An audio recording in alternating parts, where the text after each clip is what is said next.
Hello, everyone, and welcome back to episode 183 of Salvaggio and Cratty here for you again on an exciting Wednesday, March 6th, 7:01 p.m., 2 days away from the NHL trade deadline. We'll have some Bruins, we'll have some NHL trade deadline stuff, and so much more tonight. I'm very excited for this one of my favorites of the year. Ryan, how are you doing? I was doing well until you told me a trade that just broke that kind of hurt me a little bit. A guy we've talked about with the Bruins. I'm not going to spoil it. But if you were a Bruins fan like you and I, hoping this guy was going to be on this team either this year or next year, I think that hopes of that may have just been dashed. I'm sure we'll get into the big deal in a second. But yeah, like you said, it is exciting because there's a lot going on. Just from a show standpoint, always fun to get to talk all four Boston sports teams and in the leagues. But from a more, one centric sport league. The initial trade deadline, as you said, right around the corner. I believe tomorrow. Don't know the time.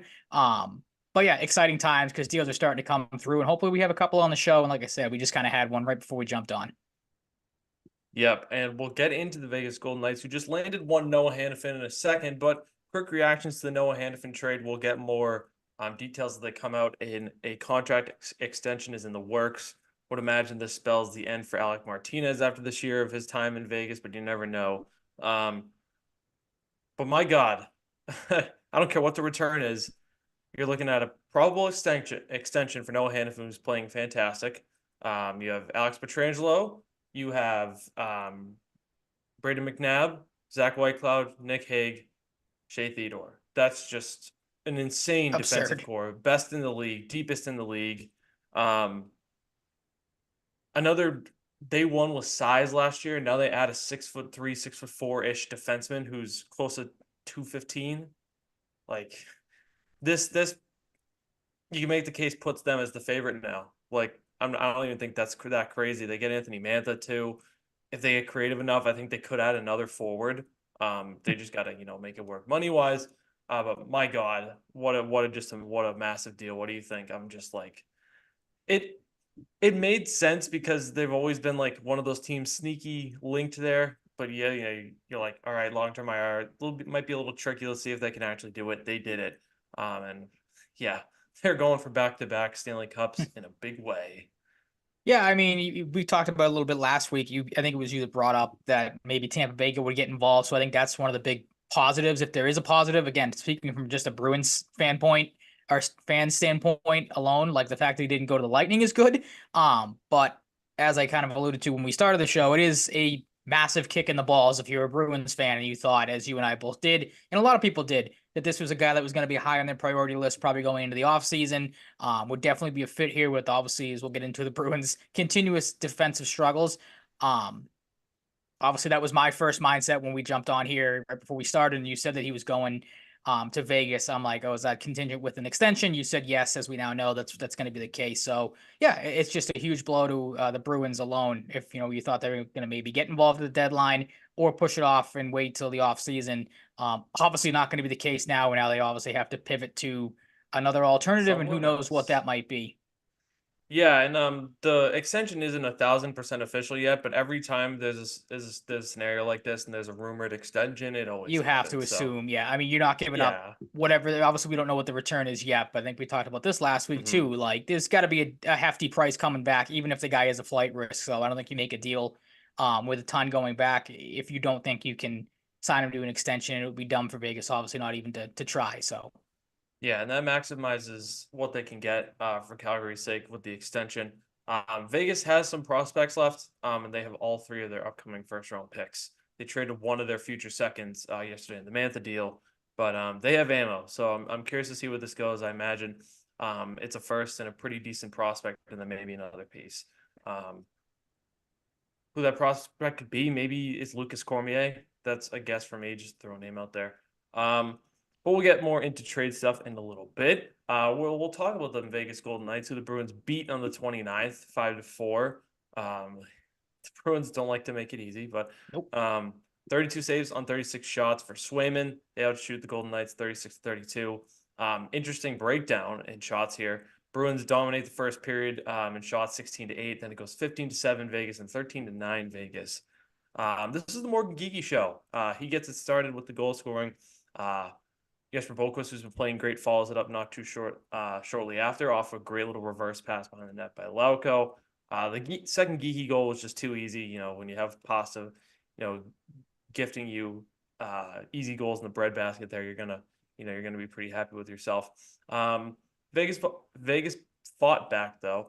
A little flop pass to Cotter and a weird Devers tweet from Vegas. I didn't expect that, but that was pretty funny, I guess. And the Pietrangelo goal was just messy around the net. It can't happen. Kind of a theme at times this week or past week. Pasta sets up Geeky again, this time on a falling tip in, and that's the first career hat trick for Morgan Geeky. We got two first career hat tricks this year with now Heinen and Geeky. The Amadio goal, which is a gift from the defense. Again, playing a bit of a theme at times here. And got a little ugly with a shorthanded goal late. Pasta can't control a loose puck. Stevens takes it for a shorthanded goal. And then Mason Lohrei, his first big moment as a Bruin. 3-assist game against the Oilers. That first game up doesn't hurt either, but this was the big one. You see a moment like this for any player on any team, like the atmosphere. They always talk about it. He was fired up. He's like, I've never been in that type of atmosphere from something I did, essentially, and that was pretty cool to him. This is another one, like in a different vein than the Oilers one. Like the Oilers game that went to overtime was chaotic, and it was a good win, a good feel good win that rallies the team. This was similar, but not quite to the level of that Oilers game, but a good win nonetheless. You catch much of this Yeah, one? I did not. I was just gonna say I don't know how much of a feel good win or feel good it can be when you blow as big as a lead as they did in this game. But like you said, I mean they do rally late. You get a nice goal from one of your younger guys, which obviously helps build confidence.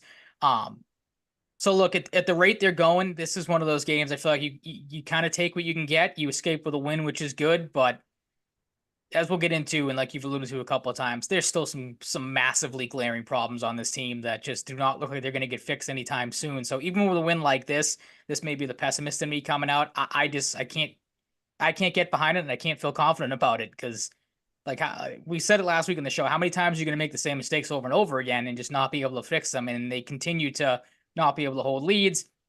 You've said it before. I've said it before. I think you tweeted it out last night. You can pretty much set your clock to when these games are going to become meltdowns. And there really, again, isn't any sign of that not happening. So, again, it's a nice win to an extent. Yeah, I think you nailed it perfectly. Thank you. Yeah, things get dicey.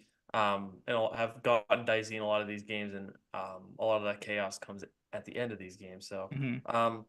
didn't really have to worry about that one against the Islanders, though, in enemy territory. Just a brutal, brutal performance, a 5-1 loss. Olmark stops 21-26. They get outshot 26-23. The Lohrei Carlo pairing had a tough night, combined -5. The team only won 38.5% on the dot. Not great. And Kyle Palmieri just scored a natural hat trick. Too much space in the first one. Lohrei can't close in time on the wall. Not really his fault, but like kind of like caught between, defending the middle of the slot or the neutral zone rather, and trying to close down Palmieri. Tough position to be in. Just can't make the play. Unfortunate. The second one on the power play, no one has anything to do to stop it. That is not what you like to see. Third one, Lohrei tied up with Anders Lee, and they just let Ryan Pulock walk in, take a shot, create that rebound for that third goal. Natural hat trick, complete chaos, not great. Really tough game to watch. Angry game. I was very angry at times in this one. The Lee goal later in the game was just pretty, or the next period rather, was just horrible from start to finish. He also took Marchand down in like a pretty inadvertent looking collision at the other side of the play. Could have been called. I understand why it wasn't though. Just something I noticed rewatching some highlights today. The Nelson goal, just a really, really bad turnover by Carlo behind the net. Uncharacteristic this year. Bing, bang, boom, ends up getting his own rebound. And then Mark McLaughlin gives you something to root for. Gets a little emergency call up and scores late, even in a 5-1 game for a guy that's been in Providence all year. He was understandably fired up. I don't have any problem with that, but just a horrible game, Ryan. Really, really bad.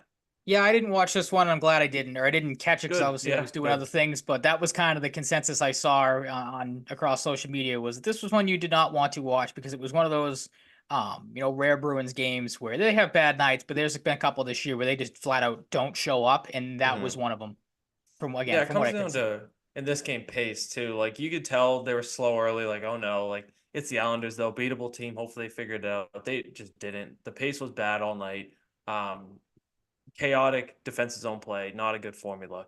Against a team, the Islanders are really trying to, with their new coach, secure a playoff spot here. That's going to be a little difficult for them, I think.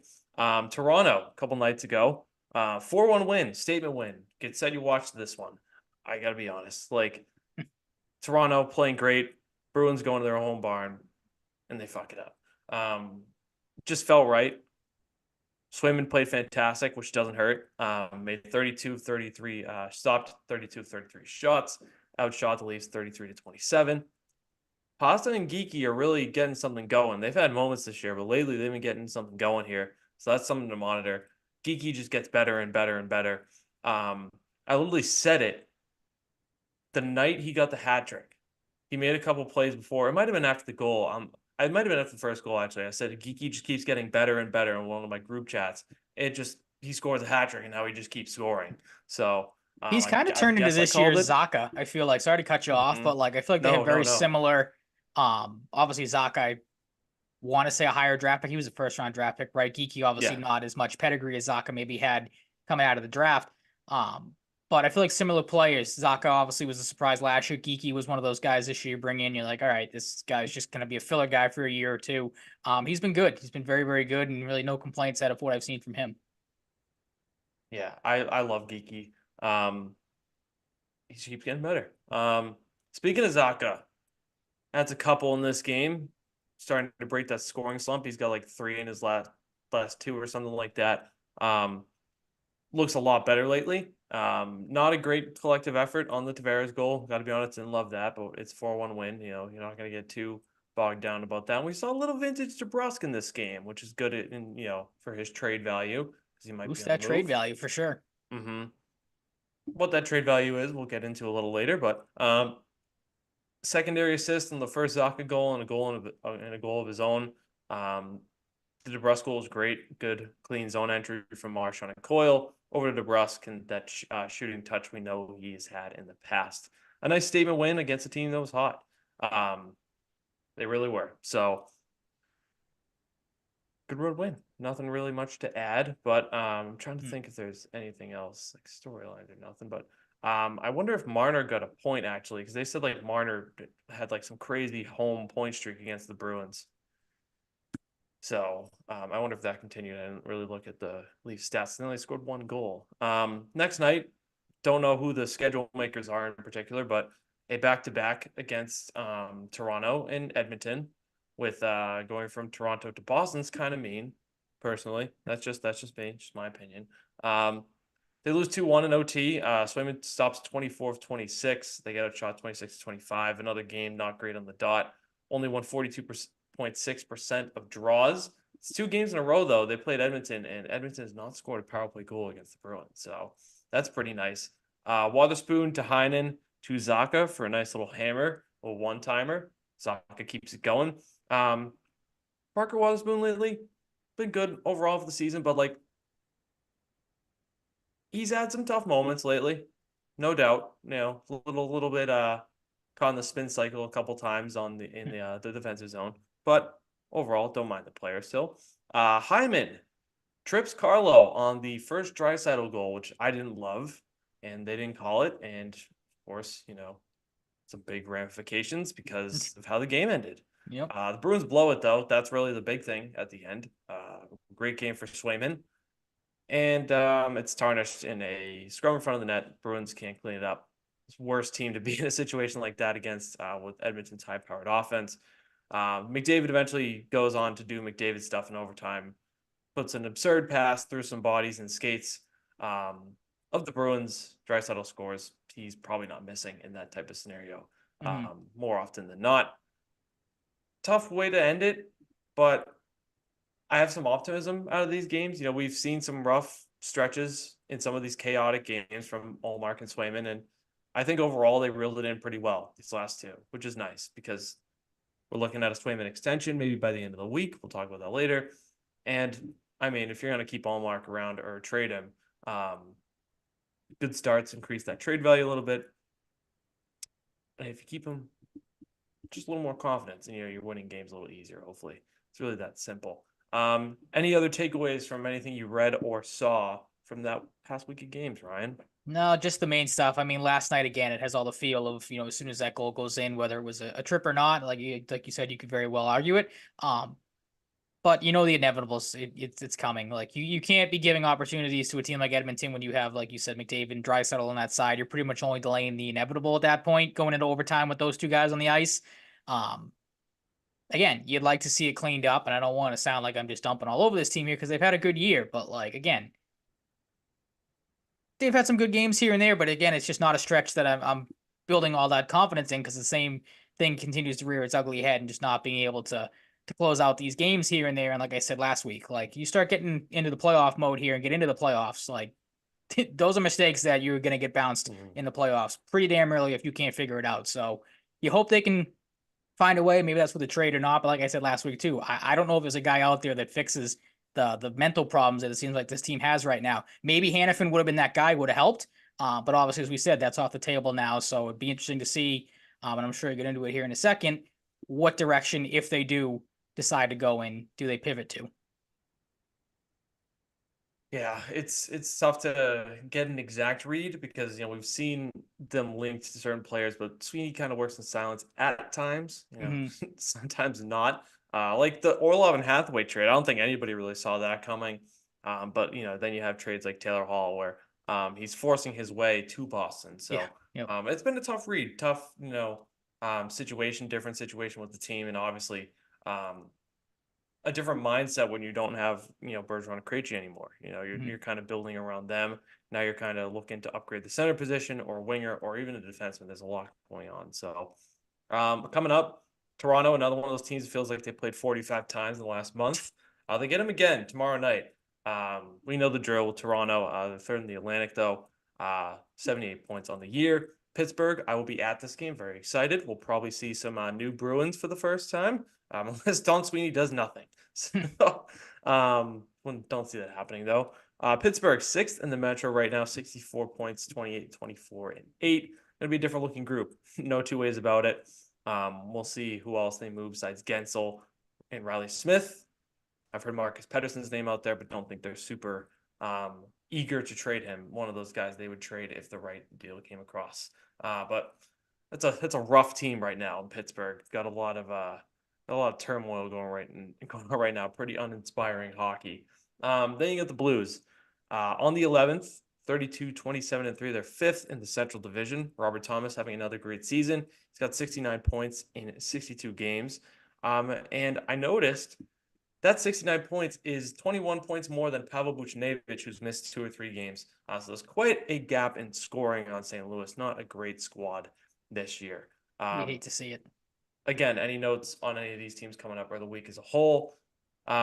Leafs are tough. They're going to want revenge, but I think these next two after are pretty winnable. That was going to be my mindset. You just hope that Toronto game is not a reversal of what it was a couple nights ago. Obviously, the Bruins beat them up in their barn. You hope it doesn't happen in this one.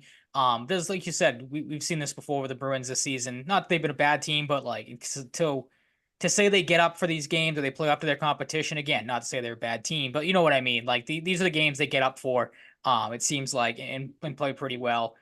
Pittsburgh, St. Louis, like you said, two struggling teams. You hope they don't take these nights off. And it seems like these are two teams that you maybe should be able to right some wrongs against or figure some of your problems out. So hopefully they're kind of a springboard for that type of games here.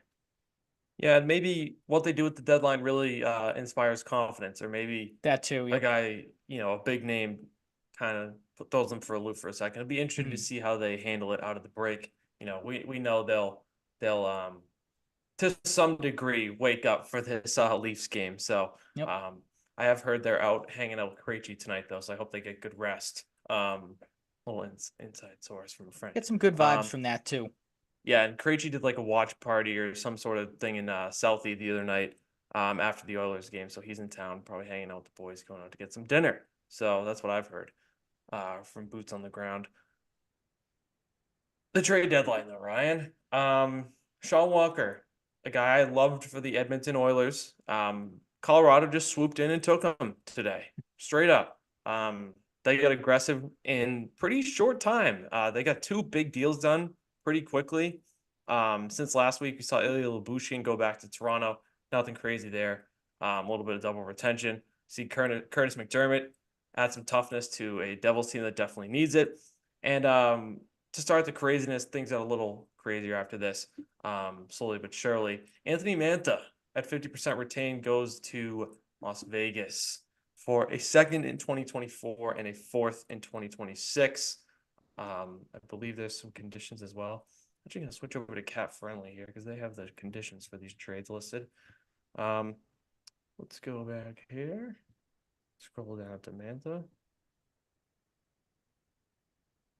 There it is. No conditions on the pick in that one. I wanted to check though. Vladimir Tarasenko earlier today, great fit. Had trade protection, so maybe this affected the return they were able to get. Probably picked his spot to Florida. Goes to Florida at 50% retained for just a conditional fourth in this year's draft and a 2025 third from Florida themselves.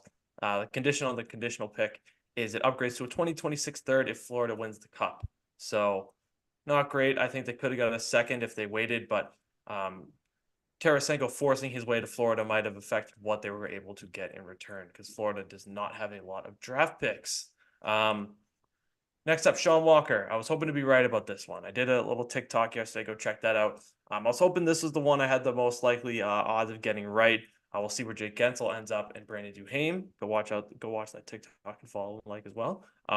Sean Walker goes to Colorado for along with a fifth round pick in 2026, actually, for Ryan Johansson, who's being waived, understandably so. $4 million. Do the Flyers really need him? And if I remember correctly, him and John Tortorella didn't love each other in Shocker. Columbus. So I don't know. I don't know all the details though. I'm not going to act like I have all the information, but I feel like I heard that in the past before he was traded. Remember back in the day, people who don't know, he was traded for Seth Jones straight up. That was a pretty wild trade at the time. You telling me you don't have boots on the ground in Philadelphia to get that info for you, like you do? I do not. I do not. Okay. I do have friends in Philadelphia, but not friends that are that close to the organization, to my knowledge. Gotcha. A 2025 first. So Colorado keeps their 2024 first. I don't know if they'll be trading at this rate. They made a couple big moves today. They might be done. But I'll talk about another move they could make in a little while. That first round pick is top 10 protected. I don't think they'll have to worry about that. The Colorado Avalanche are pretty good. This was part two. Adrian Dater, after the trade, tweeted that he thinks Bowen Byram could be shopped. And about 5 minutes later, Bowen Byram was sent to the Buffalo Sabres for Casey Middlestat in a 1-for-1 good old hockey trade. This trade is going to be fascinating to watch for both sides. Bowen Byram hasn't quite materialized the way they've wanted to. He's also dealt with some pretty significant issues with concussions and stuff. Maybe a change of scenery helps him, but a guy that has all the offensive potential in the world just hasn't quite put the game together completely. It's a fun defensive core there, one that, is developing in Buffalo, but he joins a fun group of defensemen with Dahlin, Power, and Samuelson. Carter Clifton, old friend, having a rough year, but Casey Middlestat didn't seem like a guy that was bound to stay with the Sabres long term. So the Avalanche turn Ryan Johansson and why am I forgetting the other name here? So yeah, the Avalanche end up with Walker and Middlestat and give up Johansson and Byram.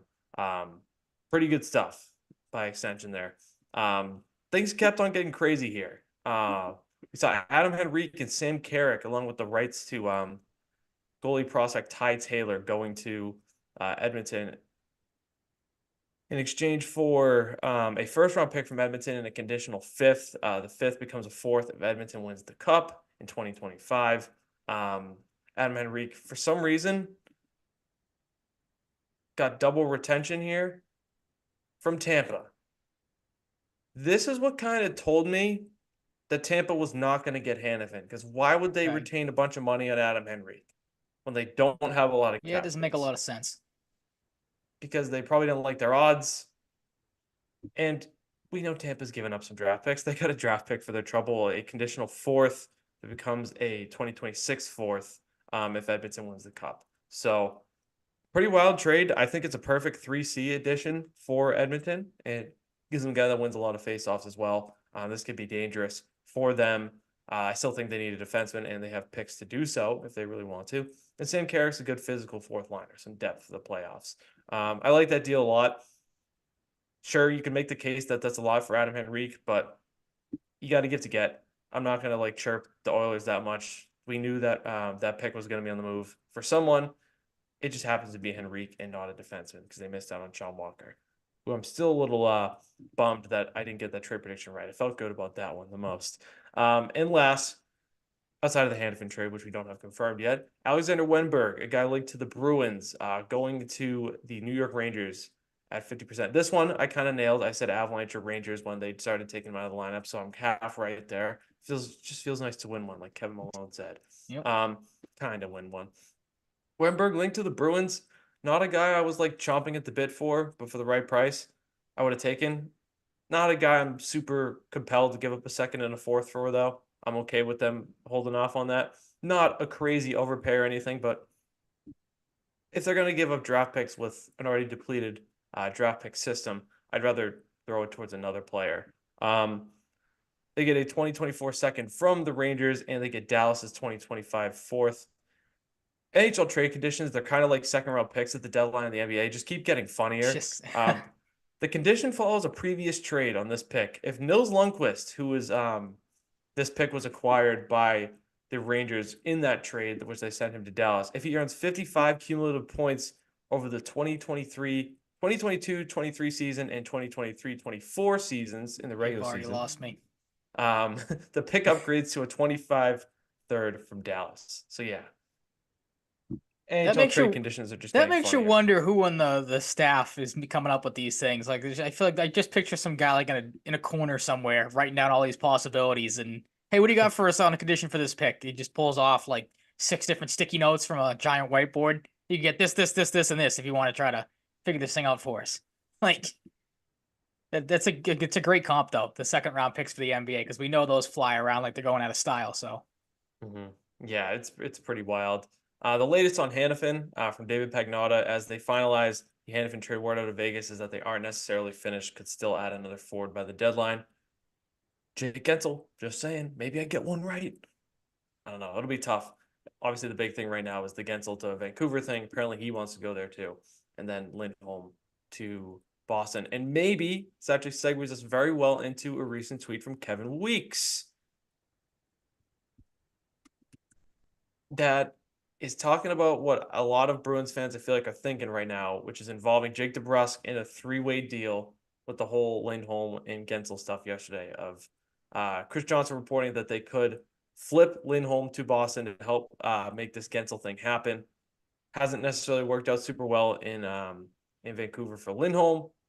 He could have been some Pettersson insurance. I've seen that made, and now they've got that point made. Now they have Pettersson locked up, so maybe they want to get aggressive to try to get Gensel, put Gensel as a legit scorer on Pettersson's wing, really load up that top six. It's not imminent from what it sounds like, but the fact that this became like a popular suggestion on the internet, I heard Ty Anderson talk about it on the Sports Hub Underground. And now Weeksy's tweeting it out. I don't really see him tweet out like hypotheticals very much. Maybe there's something to it. There's some right smoke now. to this, yeah. Because we talked about it a little bit with Hanifin, like leveraging DeBrusk for Hanifin. Like, sure, you're getting a guy that complicates your financial picture if you're giving Hanifin a ton of money next year. Gives you a lot of money in your top four. That could be risky. DeBrusk for Lindholm, though, if they decide to keep Lindholm, I hope to God it's not a $9 million like he wants. That would make me apoplectic. It's too much money. He's hardly worth $7 the way he's playing. He needs to hop off that high horse. If you're not going to keep DeBrusk, and maybe even Lindholm is a rental somehow, like if the extension doesn't work, whatever, that's better than losing DeBrusk for nothing. If he helps you get center depth, maybe True. Lindholm ends up being that guy. At least gets you to the second round, like a competitive second round series. That's not the worst, but we've known for a while that Sweeney is very interested in signing Lindholm. I hope to God it's not 9. That would be so awful. He's he's hardly worth 7 in my opinion right now. It's just too much. But you got to start high, work your way down if you're negotiating a contract, especially with a team you apparently didn't actually feel this way. Probably didn't want to play for long term. He kind of put cold water on that, but interesting. I don't think this trade would be Gensel, Lindholm, DeBrusk, and that's it. I imagine there'd be some retention here and there, some draft picks, maybe prospects, maybe lower salaried roster players. I don't know. that trade could get wacky. And the Penguins want it done tonight. It's not a guarantee, though. They want it done, not a guarantee. We'll see what It, happens. it will I think, happen 2 minutes after we get done here, knowing our luck. yeah, and I wonder too, Gensel's going to cost around 9 million. He's going to cost a lot of assets. He's going to cost a first, a good roster player, a really good prospect, and maybe another pick in a trade.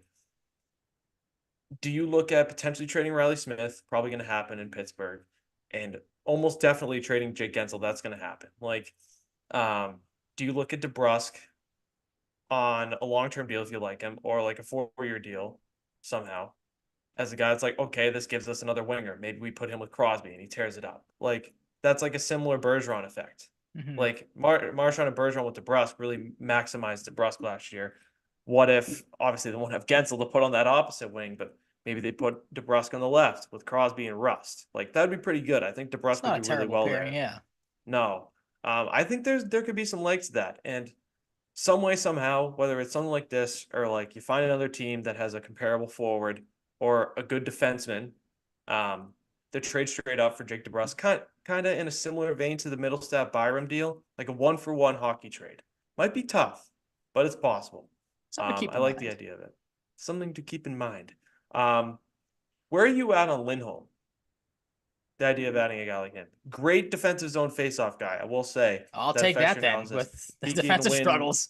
Yes, they You need defensive sold me zone on that. faceoffs. In the Selke race at times in the past with Bergeron, not really as great the last 2 years. Those big trades in Calgary, losing Gaudreau, trading Kachuk, that's definitely affected, his quality of line mates and affected his performance. But how do you feel about Lindholm slotting him in with Zaka on the left and like Pasternak would be pretty money. Then you run like Marchand, Coyle, and Frederick or something. Yeah, I don't hate it for the reason that you said of like if you're not gonna get it, if you're gonna lose DeBrusk in the offseason, like I'd rather you have the chance to get something back from him in return if you can retain Lindholm, like you said. But I don't know. I'm like I said, I'm just so indifferent with this. Like the stats don't jump off the page by any means, but you wonder if he's like maybe change the scenery type of thing, gets him going a little bit. So and again, like you said, you can never have too much center depth. So I don't hate it. Again, and mainly if you get some defensive help, like you said, he's a good defensive zone faceoff guy. And then if you can get something, if DeBrusk is just going to walk in the offseason anyway, I'm fine with it. I'm not going to go too crazy one way or the other. Mm-hmm. Yeah, I think it's a pretty reasonable line of thinking to be Mm-hmm. in. Um, Other news like Olmark could end up in New Jersey. I think New Jersey's still trying to go after Markstrom after being shot down. You got to make a move for Olmark, like a serious one. They have young players they can move. Ryan, I'll just say this. I'm not counting on it. If the Bruins got Seamus Casey from Michigan in a deal for Linus Olmark, I don't know who that is, but you seem excited, so I'll take your excitement and roll with it. oh God, You saying it's like a my steal goodness. of a trade there? Yeah. Okay. Um, so New Jersey is the best fit for Olmark right now. I still have my doubts about the Bruins trading him. I'm gonna recheck on their picks here, see what they have for picks. I wonder because the Timo Meyer trade last year, they I do just have the think next three firsts. you have to at If this they're point. He's desperate your enough, best asset. Like, if they're desperate enough, you could get a first. You have the leverage with a team like New Jersey if he's willing to go there. Omar can block a trade. mhm. Um, New Jersey needs one bad, and they fired Lindy Ruff. Travis Green is not really helping things so far. Still stapling a guy like Alex Holtz to the fourth line, not helping his development. Good player, needs to play more. And Alexander Holtz, Ryan, is another guy I like. Okay. Former very high draft pick a few years ago. In pretty shitty minutes a lot of the year, is having a pretty decent season. Has always been one of those younger guys that like he makes one mistake and he's fucked. It seems, Mhm. which happens in New Jersey sometimes. I saw someone else throw this out. I saw a couple people throw this out. Again, Ty Anderson pumping the guy's tires. Also said this: a package of Holt and ginormous defenseman. I believe he's 6'6", 23 years old. Kevin Ball, left shot defenseman. Holtz, Kevin Ball, and like a second round pick. Then like you throw a conditional pick in just for Sold. fun. Because I don't think the Bruins are going to get a first. Like New Jersey would have to be like, oh my god, please, fine, like we'll do it. We'll give you our Mhm. first, and we'll give you Kevin Ball or something like whatever. If you can get a first for Linus Olmark, you should be happy, even just straight up. I'm Absolutely. sorry. Yep. Um, I say sorry because I remember some Bruins fans saying that like a first round pick or a second round pick and Ryan Nugent Hopkins wasn't enough in the summer. Like, come on, let's be real. That's insane. Yeah. He's fucking insane. And Ryan Nugent Hopkins is a preposterously reasonable contract, which helps as well. Um, I think you got to do it if you can with New Jersey. I don't really see any teams, other teams. Maybe Omar goes to LA, but we haven't heard any links there. They have a lot of young players they could be willing to move as well. I like the idea of it, but in the end, if I had to make my prediction, I think Linus Omar stays put. I think So they tough. built up this goaltending rotation for so long. They're going to give it one last shot. They have to know somewhere in the back of their mind that Omar is probably not on this team next year. Give him Mhm. one last go. It's a strength of the team. You don't have that forward strength that you've had in the past with Bergeron and Fair. Krejci. Your defense has been wobbly.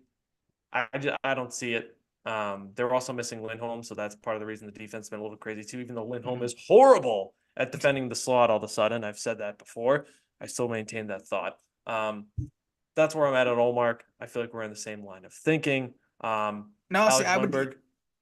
Yeah, go If there's ahead. a deal to move him, I'm moving him at the deadline because I don't know how Yeah, much longer. I'm not when I say you, I don't mean you specifically. I mean the Bruins. I don't know how much longer you can, if you're the Bruins, sit there and think of what his trade value. I feel like every day, every month you wait, his trade value goes down. Like again, I wasn't chomping at the bit to trade him last year. Like so, when I say this, don't get the people listening. Don't get me wrong. That I was like, oh, how could you not move on from Olmark last year? But let's be honest, the guy's value is never higher than it, or is never going to be as high as it was coming off of a Vezina Trophy season. So if you were going to move him, you probably should have done it last offseason. But we talked about that. Like, how realistic is that deal? What are you going to get back? Is it going to be enough for a goaltender? And we talked about that nonstop. Um, if you can move him, especially now with what we're going to get into in a second, I haven't seen anything. So this is news to me about the Swayman extension. But if you extend him, I don't see how you can keep Olmark around. Both goaltenders having decent contracts. Like I feel like that's going to handcuff you. So if you have a deal at the deadline, especially like you said, if New Jersey gets desperate, like at what time's the trade deadline tomorrow? 2 o'clock, 4 o'clock, it's Friday. or Friday? Excuse me. Whatever the time. Like if it gets down to like the last couple minutes and they are in desperation mode looking for a goalie and they come calling, uh, and they're willing to overpay for Olmark, I don't know how you can turn that down if you're the Bruins. Like Swayman, as we've seen, has been good enough to ride throughout the rest of the season. I know everyone likes the goalie tandem and everything and thinks that's going to work um, forever. It seems like Yeah. if you can move him for something of value, I would do it now. I'm not putting it off any longer. And like I said, I like the guy. Don't get me wrong; he's been great here. But if you can get a deal that makes sense, I think you'd Yeah. do that in a heartbeat if you're the Bruins. Yeah, and you also wonder about it, throwing off the vibe of the team a little bit, but it's going to happen True. at some Yep. That point. might derail some And it things. also Yeah. comes down to like, why didn't they just do it after he won a Vezina if they're Mm-hmm. just going to do it now when they could have got a first round pick Fair. Yeah, almost it's a fair way to undoubtedly? look at it. Yep. But then, you're going into like an uncertain Swayman situation. He's coming in on a 1 year bridge deal this year. So it Mm-hmm. made sense to hold on to him. True. Yeah. And, if you trade him in the offseason, gives, the team some time to process it, tough reality of the sport. I Mm-hmm. just don't know if they're going to do it. But if this is the player on the team and one of the players in the league, it's like kind of like Saros when they were shopping him around a little bit in Nashville. Like, we'll trade him if we get blown away, but Mm-hmm. if we don't, we're not going to. So Yep. That's fair. that's where I'm at with Olmark. I don't think he'll be moved. Other notes: Alexander Wenberg sat out 2 games for trade protection to not get hurt. He's off to New York, as we said. I love the idea of Henrique and Vetrano in New York. That's not happening, obviously, now either. And Vetrano wants to stay. I get it. Anaheim's a bad team, but he's finding a lot of success there. They got a young core worth getting excited about. Guy's moved a few times in his career, too. Maybe he just wants a permanent home, and playing in California must not suck, especially going from Yeah. a guy that grew up in like Western Mass to playing in California. Pretty It's a nice pretty change of nice upgrade there. um what do we have here? The other thing in Lindholm that I almost forgot somehow, but luckily I had in the outline, Lindholm is gonna be cheaper. Like, he's not costing you a first round pick, a top defensive prospect, a medium tier defensive prospect, and other pieces. Like, there's a case like maybe you get Lindholm for like a second round pick, a B prospect, and something else. I really think that's possible. People might think that's crazy. Maybe they still get a first. It's not happening for the Bruins, I don't think. Yeah, no Um, way. so maybe they're like, that's another thing. Leverage. Like, it seems like the Bruins are the only team that can make this work right now, or are going to make it work if it happens. So Sweeney can be like, oh, you want a first round pick? Oh, you like Fabian Lysell? Like, you guys are kind of Too fucked. bad. So like, how Yeah. about not? How about no? Like, they like Fabian Lysell. He played in Vancouver. Um, they like their Swedes. They got Jonathan Lekkerimäki. They got Elias Peterson locked up. They drafted Tommy Wilander. Is that BU Swedish kid? They like their Swedes. I believe Nils Höglander might be Swedish as well. He's playing in this year. Couple other notes. Colorado. Some people think Colorado might be done. I'm still looking at them to add a backup goalie. There's been some links with them and Jake Allen in Montreal. Montreal's not super eager to trade Jake Allen, but it's another guy not like Omar. Like, if Colorado gets really desperate, like, we need him as our backup, we'll give you a good return. I can see Montreal doing it. Probably going to hold on to him, though. I also like Capo Kakinen, not the Rangers forward, but the San Jose Sharks goalie, who's having a pretty decent season despite being on a horrible team. Um, they've had Ivan Prosvetov in the backup. Pablo Francois is not healthy. I think they've had Justice Anunin up as well, who's a goalie prospect of theirs. Get that backup. Get a cheap backup if you're Colorado. One more cheap small piece. I'm looking for them to maybe add a backup goalie. Um, on Hannafin, I kind of, like I said earlier, when they were retaining money as a third party broker, I was kind of like, wait, maybe this isn't working. Maybe they're just trying to get some draft capital for taking a little bit of money. Um, they were in on Hannafin. Detroit and Florida were into it on him and open to an extension. New Jersey, Boston, Vegas were in the mix, and Vegas ends up landing him. Um, Actually, I should check. I don't know how long the details are going to take to come out because this is an extension contingent trade. Um, it looks I've been like looking. I so. haven't seen anything We pop have up. some So, NFL breaking news. I don't know if you oh, saw the one with the Bills. If you want to look at it, we'll talk about it once we get to that. Um, and as of lately, Tyler Toffoli is in play. They're open to a return in the way of multiple picks or a pick and a prospect. Tom Fitzgerald said yesterday they don't want to trade him, they're looking to extend him, but it might get to that point. If they can't do it, someone blows them away with an offer for Tyler Toffoli. In a turbulent season for the Devils, maybe they'll just do it. I don't know. We'll see. Yeah, well, I got a little distracted by the football news that dropped, but we'll talk about that later. Um, St. Louis, they're willing to retain up to 50% on one of the top scorers in the market, Pavel Buchnevich. 2 years left on his deal, including this one. Great player. Um, Another one of those guys and a forward, though. I don't know how eager they're going to be to trade him, but like if somebody offers them like a first and a really good prospect and another piece, and they retain 50% and they're comfortable with that, I could see him doing it. Kind of a guy I'm like 40-60 on, like 40% yes, 60% no. But they would be wise to trade him if they get an awesome offer. And Toronto has checked in on Capital defenseman Joel Edmondson. So he's not very good, but that's okay. Toronto, they kind of like bad defensemen. So, just gonna say um, that they tend to like their sucky defensemen, from what I remember. yeah, like Ilya Labushkin, who they got, is just straight up not a good hockey player. He just hits and blocks shots. Um, Bruce Garrioch from Ottawa had an interesting point that he wonders if Danny Briere and Philly could parlay some of these assets they got for Sean Walker into a Jacob Chikrin trade. So I'm wondering about that. I kind of have my doubts whether Chikrin gets moved because of that new contract he has, and he's only been there for a year. But it's a guy like, I don't know, the right deal, maybe you do it. I just want to check, what is Chikrin's deal? Oh, he hasn't signed an extension. Excuse me. So he's got this year and next at 4.6. So that's different. I thought he signed an extension too with Sanderson in the offseason.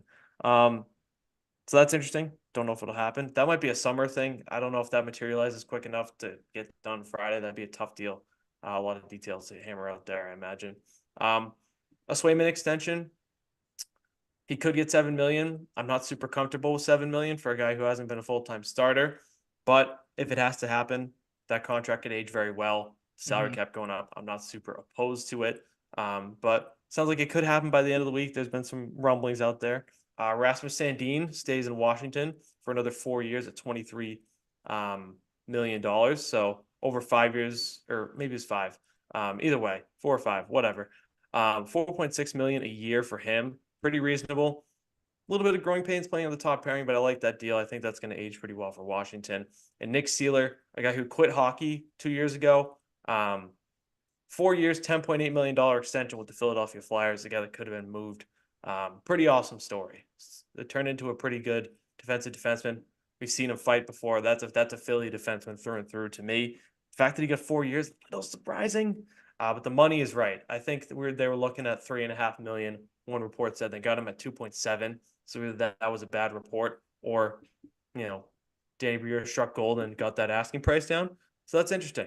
Swayman extension. I talked about 7 million. Jeremy Swayman on a $7 million a year extension. You like it? You love it? Or do you not like it? I'm fine with it. Again, if that's the price, that's the price. Like the question I had for you on him, and if I can't remember if myself, maybe you remember when they were in contract talks with him this past offseason, was he the guy? I can't remember if it was him or DeBrusque. Was he the one that kind of was vocal about like the process, basically, like he said, sucked? So that's to hear that he. I mean, not that there was like a whole lot of bad blood or anything like that, but I mean, when you do hear that there is maybe some concerns that all right, if they're lowballing the guy, maybe he's not going to appreciate that. So to hear that there's an extension coming, and like you said, probably going to get done by the end of the week, that's good. To me, not that again that there was any maybe animosity toward from Swayman towards the Bruins or anything like that, with how badly things apparently went when they were talking contracts this past offseason. So that's good to see. Look, everyone will always talk about guys being overpriced here and there, but again, when we talk about it with baseball, we talk about it with anything. That's the price of the position and the player. I can't argue against it. The guy has proven himself this year. Like you said, there is a good thing you bring up about concern of not, being a full-time starter. Maybe there's some concerns there, but he's still young. I think he's got plenty of time to kind of grow into that role still. And again, he's been fine with the workload he's been given this year, so I can't complain. Yeah, and I think Swayman's value is closer to 6.5. Are you really gonna nitpick on 500K with a guy that didn't love the Exactly. Yep. process? I don't think you should. Like I said, the cap's gonna go up unless Swayman's production goes like this, or Mhm. stats rather. I don't know if production is the right word for a goaltender, but um, I don't think you can nitpick about that. Make the guy happy. Like, number one goaltenders are hard to find. Luckily for your Yeah, organization, in the last absolutely. 20 years or so, they haven't been. Yeah, so you But can like, continue to find him continue, here and there. Like, yes, continue to make this a good thing for your organization. Make the guy happy. Sign a pen and paper. Get it done. A couple other names I like. I'll leave you guys with some names. I like Jake DeBrus to move. I hope Matt Grizzlick is going to move. I don't think he will. Just is what it is. I think a guy like Jakub Lauko could be traded. I think Johnny Beecher could be traded. A couple lower end guys, maybe change the scenery type thing gives Beecher an opportunity. Maybe it helps them get a trade done for a player they really like. Players I like besides Brandon Duhaime, I've talked about him. I like Nick Dowd in Washington. I like Joel Edmondson as like a seventh defenseman, maybe inside in an over forward every once in a while. Not a great player though, but doesn't make a lot of money. Like I think he'd be a good cost effective option. Also Dowd and Edmonton in Washington made a trade with them last year. So you got some recent contact. Um, who's some other guys I like? There was one name just like right at the top of my head that I'm forgetting. I'll tell you one I don't like in the meantime. Matt Dumba. Matt Dumba's been linked to the Bruins. I don't think he's very good anymore. Um, if they retain 50% in Arizona, he's down to like 1.95 or something. I don't like that. Like Matt Dumba doesn't really do it for me unless he's super cheap.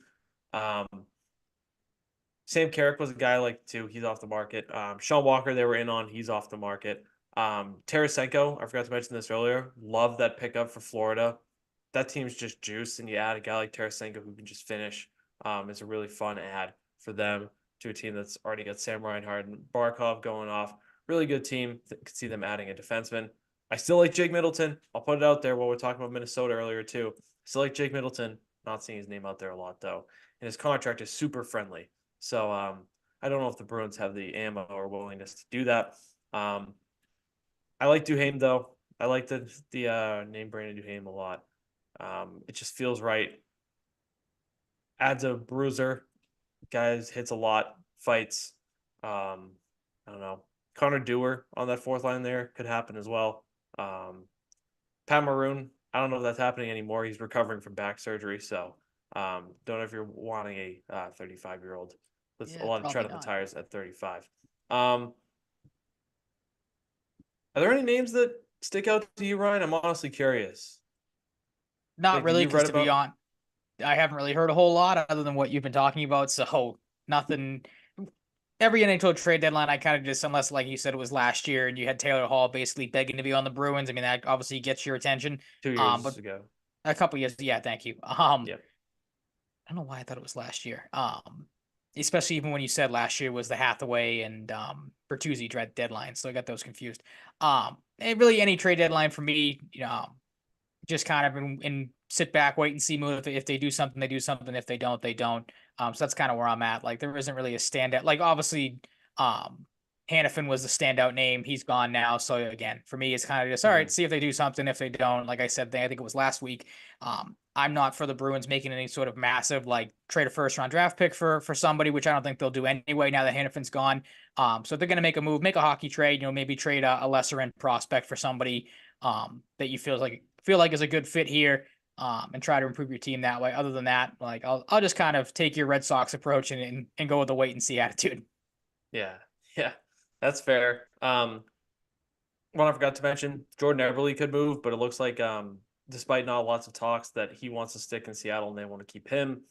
Jack Roslovic is a name. Maybe in Columbus they retain 50%. You get him at 2 million. Play center, can play wing. Riley Smith. I'm okay with a Riley Smith reunion, but that's another one had to be 50% retained. I think he could be a good right winger for Marchand and Coyle. Alexander Carrier, they've been linked to him. I don't know how strong that link was. I saw it kind of like more so maybe a speculative thing a few weeks ago. I love Alexander Carrier. Doesn't seem like a guy they're dying to move though, so maybe they do if they like an offer. I like Anthony Duclair, Max Pacioretty. I like the player. Mhm. Too much. He's old and has injury concerns though. Like when he gets hurt bad too. I'd rather not take that risk. I do like Anthony Duclair though. 3 million Duclair would be a bucks. good one. Um, what's up? Yeah, I I said like Duclair Duclair would be a too. good one. Yeah. Yeah, he'll probably move. He actually changed agents. I wonder what sparked that. Maybe it's a long, talking, looking forward to hopefully signing a long-term deal. He's a UFA. Um, don't love the Pacioretty idea. David Savard's out there. I don't think they would do that. Mhm. Um, Warren Fogle, maybe that happens from Edmonton as a winger. They've been linked to him in the past. Just reading down some other names, looking at the trade bait board. Arthur Kaliev or Oliver Wahlstrom look like the two change of scenery guys. I kind of wonder since I don't know where Adrian Kempe's health is at, but he's hurt. He got hurt recently, and they were apparently right after that looking for a winger.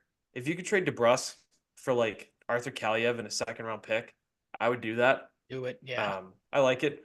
Kaliev, like, not the most intelligent hockey player from what I've seen, but the kid can fucking score, and they don't play him anymore. He's just not a lineup fit for them. So he needs to change of scenery bad. I tweeted about maybe a Kaliev for Wallstrom trade with the Islanders. Maybe some picks involved. Maybe a Kaliev and a pick for DeBrusque is possible. Maybe Kaliev, Alexander Turcotte, and a pick. I don't know. Turcotte needs a change of scenery as well. His former fifth overall pick has not worked out. Andrew Peak is on this list in Columbus. Wouldn't hate that. 2 years at 2.75 per. I wonder if they would retain it all. I don't really know though. Dominic Kubalik, don't love that. Brett Kulak, okay, but I don't know how if Edmonton's going to move him. And they've also been linked to Jason Zucker, who might fetch a second round pick. I like Jason Zucker. Has some familiarity from way back in Minnesota with Coyle, so maybe they like that. But he play on the right in this scenario. Don't know how much he's played the right. Not super Mhm. familiar with how much he's done that. Don't think it's a very frequent fit for him. But that's another name to watch. Just to rattle off a few towards the end. I'm still liking Duhaime. And if it's a defenseman, I'm kind of leaning towards a guy like Joel Edmondson. Someone cheap. He'll cost you like a fourth or a fifth round pick. Um, yeah, I'm not expecting anything big, but more and more I think of it, I'm kind of expecting them to find some way to move DeBrusque, but I still have my doubts. Mhm. Just Any trade thought? Grizzly too. I was Please just trade gonna ask Grizzly. about him. Any thoughts on Grizzlick or what's kind of his market right now? Yeah, you have to trade one of the defensemen, I think, because you're like we've talked about it a lot. Like you're not going to keep Grizzly in forward most likely. Forward's going to be very hard to trade. Mhm. Um, Grizzly not having a great year, but there's enough there to like I said last week, a shelter third pairing role probably, but makes almost 4 million bucks. So like that's kind of tough to trade. So Yep. that's kind of where my doubt lies. And obviously, dad works for the team, Boston kid. I think he's they're just eventually going to lose him in the summer. I don't see them keeping him. But now they don't have the idea of Hannafin to replace him because the extension isn't official. but it might be. It might take some time though. It might not happen like this week. It might take some time, but at the very least, we know there's some mutual interest in that long-term extension with Noah Hannafin in the Golden Gotcha. Knights. But I don't know, guys. They can trade otherwise. I said Lauko and Beecher in the right deals. If some team wants Oscar Steen too, I'll throw that name in there too. Sent down recently, not having a great season, but if the right team likes him, even likes him as AHL depth, they give the kid a change of scenery. If somebody likes Saboral, they could do that. I don't think that's happening though. But that's just another off the board name. If somebody just wants some depth. That's it for the trade deadline though, as we eagerly await to see if this trade actually gets done with the whole Gensel Lindholm thing, but it's tricky and Pittsburgh wants to get it done. So maybe they make a hasty move and get it done tonight. Maybe they just wait till Friday, but doesn't always work how you want it. That's about it. Trade deadline Friday. My guess is Brandon Duhaime. I thought it was Thursday. I'm not going to say they're 100% getting Lindholm, but this whole development with Lindholm kind of makes me think they're going to get him somehow too. And if it's a 3-team deal, it might not be. It might be a deal for these two, Gensel and whoever. Could be 2 separate deals, rather. I just fumbled my words big time overthinking it there, but that's okay. Could be 2 separate deals, could be a 3-team deal. We'll see. Jake DeBrusk likely involved, I imagine, if it's 3 teams. Maybe that's how you get rid of Matt Grzelcyk, though. Maybe Matt Grzelcyk goes to Pittsburgh. I don't know. We'll see. If I'm right, you heard it here first. We'll check one more time to see if any more details came out here. It doesn't look like it. So let's switch to some hockey. Celtics. Or not hockey. Too much hockey in the brain. From hockey to hockey. So yeah, here we go. Basketball. Celtics, tough loss last night. Even without Donovan Mitchell, that stings. That was a tough game. Almost won the parlay. Didn't happen. Jason Tatum, not going to help the people like using bullshit stuff against him for MVP. That fourth quarter performance was tough for the parlay, tough for the winning effort. Jaylen Brown, not out there a ton in the fourth quarter. Didn't love that, to be honest. That was kind of bizarre, yep.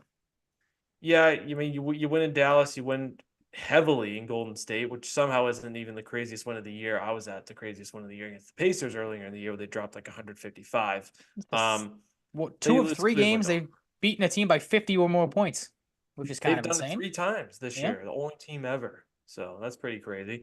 Ryan, where are you at? I'm still kind of in a similar spot to like after that Philly game where we're talking about like the state of the team. A little bit concerning at times here, but overall this team's just too powerful, too dominant, more often than not to really like get too concerned about it. But if people have, their concerns, as long as they're not insane, crazy talk, I think they're justified after a game like that a little bit. It's a weird spot to be in because when you have, like you said, the Dallas game where you win 138 to 110, you have the Golden State game where you blow doors off that team really after the first quarter, because I think it was 21-21 at one point. Then they went on there like 30 whatever to whatever it was run or whatever the point total was. You have that blowout win, as you said, you win by 50 plus, and then you have just an absolutely dreadful ending to that Cleveland game. You would think we might have like some crazy talk, crazy thoughts, like you just said, or you maybe your thoughts on this team would sway one way or the other. And to me, they really didn't. Like this week, these last couple of games really haven't proven a whole lot. I know that's kind of been the talking point for a lot of people, and that especially, if you listen to Boston sports talk media after the radio, rather, after the Golden State game, everyone was like, oh, how could you not, say the Golden State game was a great win it was a good win, but again, like you knew this team, as we talked about, was a wagon. You knew that against bad teams, and Golden State's been a kind of middle of the road team. They haven't been horrible, but definitely not the powerhouse that they've been in the past. The thing from the Golden State game is it was good to see the Celtics get up for that game, because we've seen before when they play Golden State, nationally televised game, Golden State tends to, show their muscle a little bit, and, they weren't 100%. I think Steph Curry was hurt going into that game. Klay Thompson got hurt in it, so they didn't really play the entire, I think, second quarter, and then didn't play the rest of the game. It's a game that really didn't improve a whole lot to me for the Celtics, so I don't think that's too crazy to say. The Cleveland game, kind of the same thing. Like a game in the past where you might be, okay, they blew a 20-point lead. They got their asses kicked by the likes of Dean Wade and Georges Niang in the fourth quarter. Yeah, not great to see, but I saw this morning an interview. They interviewed Porzingis in the locker room after the game, and he kind of said what I was thinking after the game. Like, the Celtics needed a game like this, in my opinion. Like, they were, as we just said, blowing teams out left and right. This was probably the closest game they've played, maybe since that Miami game right before the All-Star break, February 11th. They won 110 to 106. That was a good back and forth game, good test there. Of course, that was almost the Dolphins. The Heat didn't have Jimmy Butler in that game, but still, it's a team that you have a rivalry with. You go right down to the end of the game with toe to toe. This was similar. Again, the Miami game didn't have a 20-point lead blown in it. But Cleveland's a good scrappy team. They gave you a fight right to the end. Celtics obviously didn't rise to the occasion. Like you said, there were some questionable decisions late in the game. I'm with you. I thought Brown got back into the game a little too late for my liking in the fourth quarter. The end of the game execution, and Tatum said this too after the game, that he knows he probably should have went a little faster, but that was some of the worst game execution I've seen, or late game execution I've seen. Again, I'm surprised people aren't, burning him at the stake for this, but Joe Mazzulla put 2 timeouts in his pocket again at the end of the game. So maybe you get on him for that, but I think we've kind of moved past that. Scally even said it on the broadcast watching it last night. Like, I don't know if he knew the Celtics, or I don't know if the Celtics knew that they were down in that game, not tied. You can't be walking up the floor in that situation. So a lot of ugly things happen. You can maybe even argue, some ticky-tack calls at the end, the foul call getting overturned, stuff like that. I'm not going to harp on that too much because the Celtics did it to themselves. If you don't want that to happen, you don't want the game to be in the referee's hands late, don't blow a 20-point lead.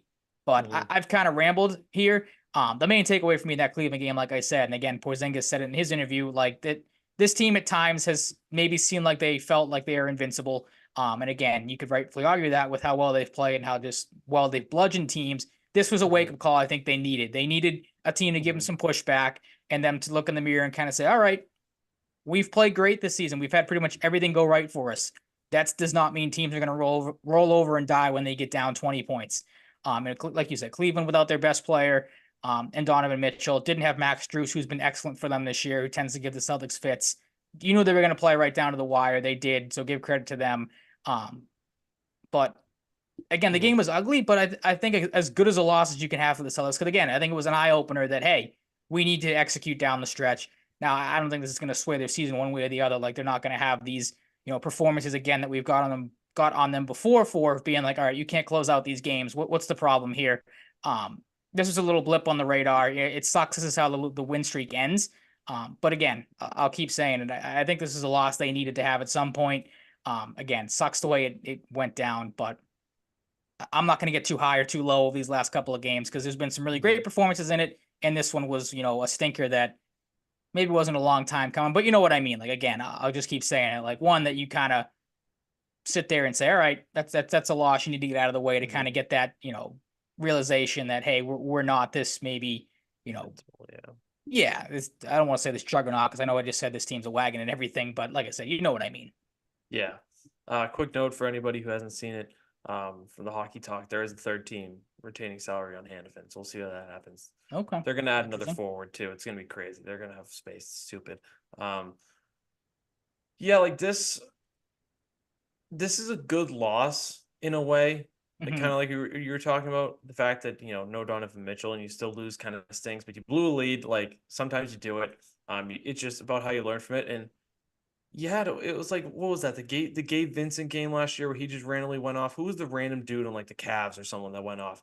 That's what the Dean Wade game was. It might have been Gabe Vincent. I think that went ridiculous. It was him or Strus that in the regular season was like unbeatable. It might have been Wade again, but I don't know. Like, that's the one thing that pisses you off about the game last night. If you really want to get like aggravated about something, is the realization or the non-realization of, like, again, this isn't Donovan Mitchell or somebody like that, or even one of the two centers in Jared Allen who had a good game last night, or Evan Mobley. Like, it was Dean Wade that you were just letting absolutely cook you left and right. And Georges Niang, as we've seen with the Heat, has always tend to have these moments against the Celtics. Like, he's one of those guys obviously that gets up playing the Celtics. He steps up his performances in these games.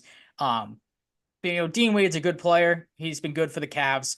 You should not be letting him drop 20-plus points, whatever it was, in the fourth quarter alone last night. That's inexcusable. So if there's one thing you want to knock the Celtics for, other than obviously blowing the lead as big as they did, it's that. Like, you need to figure it out at some point. And again, Scal on the broadcast said it, like, the defensive intensity was not good in that fourth quarter. again, I think I'd rather have a loss like this though than them just not show up from the tip like we had. I can't remember what game it was earlier in the year. I don't know if it was the Denver game or one of the games that it was, again, prime time. Oh, it was the Milwaukee game after a back to back where they just didn't even show up and they were blown out by like 30 points and had the starters sitting in the entire second half. Um, those are the losses that you scratch your head and go, well, how do you not even show up for this game? This one, you lose focus late. This is something I think Yeah. you can fix that. And it wouldn't surprise me if I think they have, is it Denver tomorrow night? That's obviously the big test. Like if they put a performance like this against Denver, then you're like, all right, like maybe the I'm not gonna say the championship pedigree isn't there, but like that's one of the ones you might want to look at. Um, but again, I think this is a good loss to have. They'll come out of this one knowing obviously that they let it get away. Wouldn't surprise me if they come out with the fire under their ass against Denver tomorrow night. Um, I will say I will give Tatum a little shit. He missed some really easy shots. Oh, they all did. Brown, I think it was at one point where I was keeping an eye on that parlay we had, and Brown missed a layup like right at the basket, no one around him. I'm like, well, that's gonna come back to burn us because that was 2 points you could have easily had there. So it was an off night for a couple of guys. Derek White, I don't think scored until the fourth quarter, so a rare off night from him. He had a couple of really bad turnovers too. So again, like everybody lost focus at the end of that game, which you don't want to see happen, but it was bound to at some point. When you're playing as well as they are, like this was not going to continue. You're going to have a bad loss in here at some point. And again, I'm glad they get it out of the way here, and hopefully, again, it's an eye opener. Like I said, Porzingis obviously knows that it was, so you got to think the whole team kind of echoes the same thought process that he does, knowing that you let one slip away when you definitely shouldn't have. Yeah, no, it can't happen again. It might, but like it can happen because like you're Mhm. gonna be fine, but just don't let it happen in the playoffs. Don't let it spiral. It'd be Don't something let if it it happened in snowball. one of the like I think they have it's Utah and somebody else horrible at the end of this road trip. Like if it happened in one of those games, you'd be like, all right, like what are you doing? You should be able to put this team away. And maybe again, you could argue that without Cleveland having two of its better players, but again, you go toe to toe with the Cavaliers over a bad team that this a type of loss like this happens to. Again, it's not excusable. Don't get me wrong, but you know what I'm getting at here. Like it's with how the seasons has gone, it's one of those. I feel like this is a loss you kind of just overlook, and you're like, all right, like yeah, things stunk, but you move on. You got to go up against two pretty good teams in Denver and Phoenix coming up, so get up for those games, get ready to go. Yeah. Not super worried about it long term. We'll see Mhm. how it goes. Patriots. We're not gonna, get super into the draft so far or at this point in the offseason, but we do have some free agency stuff to talk about and some stuff around the league. We Mhm. had a draft rumor from inside Jaden Daniels camp shot down by one Jaden Daniels himself. Good to We got see. some other Yep. stuff. Ryan, would you like to get us going here? Yeah, I thought because there was a lot that came out of the combine, so I thought I would try to very quickly run through each of these quotes and comments from Mass Live reporters Mark Daniels, Karen Gregy, and Chris Mason. I thought they did a really good job summarizing the latest Patriots rumors from the combine. So we'll take each of these one at a time, get your thoughts, get my thoughts, and then just kind of move on if that's how we want to do it. So I will start with the first one here and go on. So this first one talking about what the quarterback room could look like. It says as the Patriots seek a veteran quarterback to pair with a rookie, some names we've heard: Jacoby Brissett, Gardner Minshew, and Joe Flacco. Of that group, Brissett seems the most logical, while Flacco is the most divisive, among Patriots staffers. And then another part of that quote that I didn't have on the outline here was basically what you would think with Joe Flacco. The people that want him see him as a good veteran backup, a guy that's got some pedigree and postseason experience, plenty of experience in the league. While on the flip side of that, you're obviously signing a 39-year-old backup quarterback, or a guy that could potentially start if you want to have a rookie in there, get a couple of games under his belt. So where are you with these names? Anybody else that has kind of popped up quarterback wise? I know Russell Wilson obviously got released the other day. Obviously was not touched on in this article, but your thoughts on those three names that I mentioned, if any of them stand out to you. Yeah, it's still Brissett for me. Um, just makes the most sense. Like, I don't Mm-hmm. know how much he knows like the remaining staff here, but he's got to know some of them. Mainly front office guys probably at this point. Got to have some familiarity with Mayo. Minshew, I'd be fine with. Like, obviously, good vibes guy and just like He's fun the to fun watch when he comes option. in. Exactly. Yep. Flacco, it's easy to say he could be like the mentor, like the old guy, but like after last year, he probably wants to play like ideally a full season. You would think, yeah. And if you're drafting Mayor Daniels, I think Flacco is probably starting to start the year. But like is he going to want to start like play somewhere where a rookie's going to take over? Probably not. Like Mhm. if he comes out of retirement, he probably wants a place where he's going to start at least like 14 games, like at least have a somewhat guarantee to play the whole season if he Mhm. stays healthy. Yeah, it's Brissett or Minshew, but it's Brissett's the guy. I don't know how you can say anyone else. I'm out on Russell Wilson. I Mhm. don't I'm want right his there with you. The corny people that ass. want him, I can't believe I don't want there his are people that corny want ass in him. this locker room. I don't want him affecting the rookie, whoever they draft. I don't want that at all. Let him be someone else's problem. Part of the worst trade ever. His contract didn't even really start. It would have started this year in Denver. Um, that's just a red flag. Like the fact that they had to do this the way they did, just steer clear. Let someone like the Falcons fuck up. Like let them sign Kirk Cousins or trade for Mac Jones or fucking sign Russell Wilson because it Yeah. feels like they're a team to do that. Or Mhm. maybe it'll be Pittsburgh. I don't know. Um, yeah, there's Baker Mayfield out there too. That I was it. I just, forgot to add him. Yeah. Any thoughts on he's him? I feel like he's kind of a yeah, foregone conclusion now that Mike hmm Evans is back in Tampa, that yeah, Mayfield's probably going to end up back there as well, which I'm fine with. We talked about that. Like Mayfield's a guy that I'm not shelling out a ton of money hmm to sign because he's a 2 to 3. Like I don't want to have the rookie sit behind him for 2 to 3 years. no, Like I yeah, it want that doesn't make kid to maybe sense. play, like you said, halfway through the year, give him a full year to sit, and then like Baker Mayfield's a longer term. Like I feel like there's a lot Yeah, of people that want Baker Mayfield, and those are the people that think like, oh, the Patriots can just go out and sign 10 free agents, and nail the draft and be right back in contention this year if you're Baker Mayfield. I don't know if that's the case. Like I would, this is a longer rebuild than people I feel like are thinking. And getting Baker Mayfield's not going to extend that. I'm not going to say it's only going to hurt. It might hurt that because again, you're not playing your rookie quarterback for a couple of hmm years, but I just don't see him as a huge possibility for this team.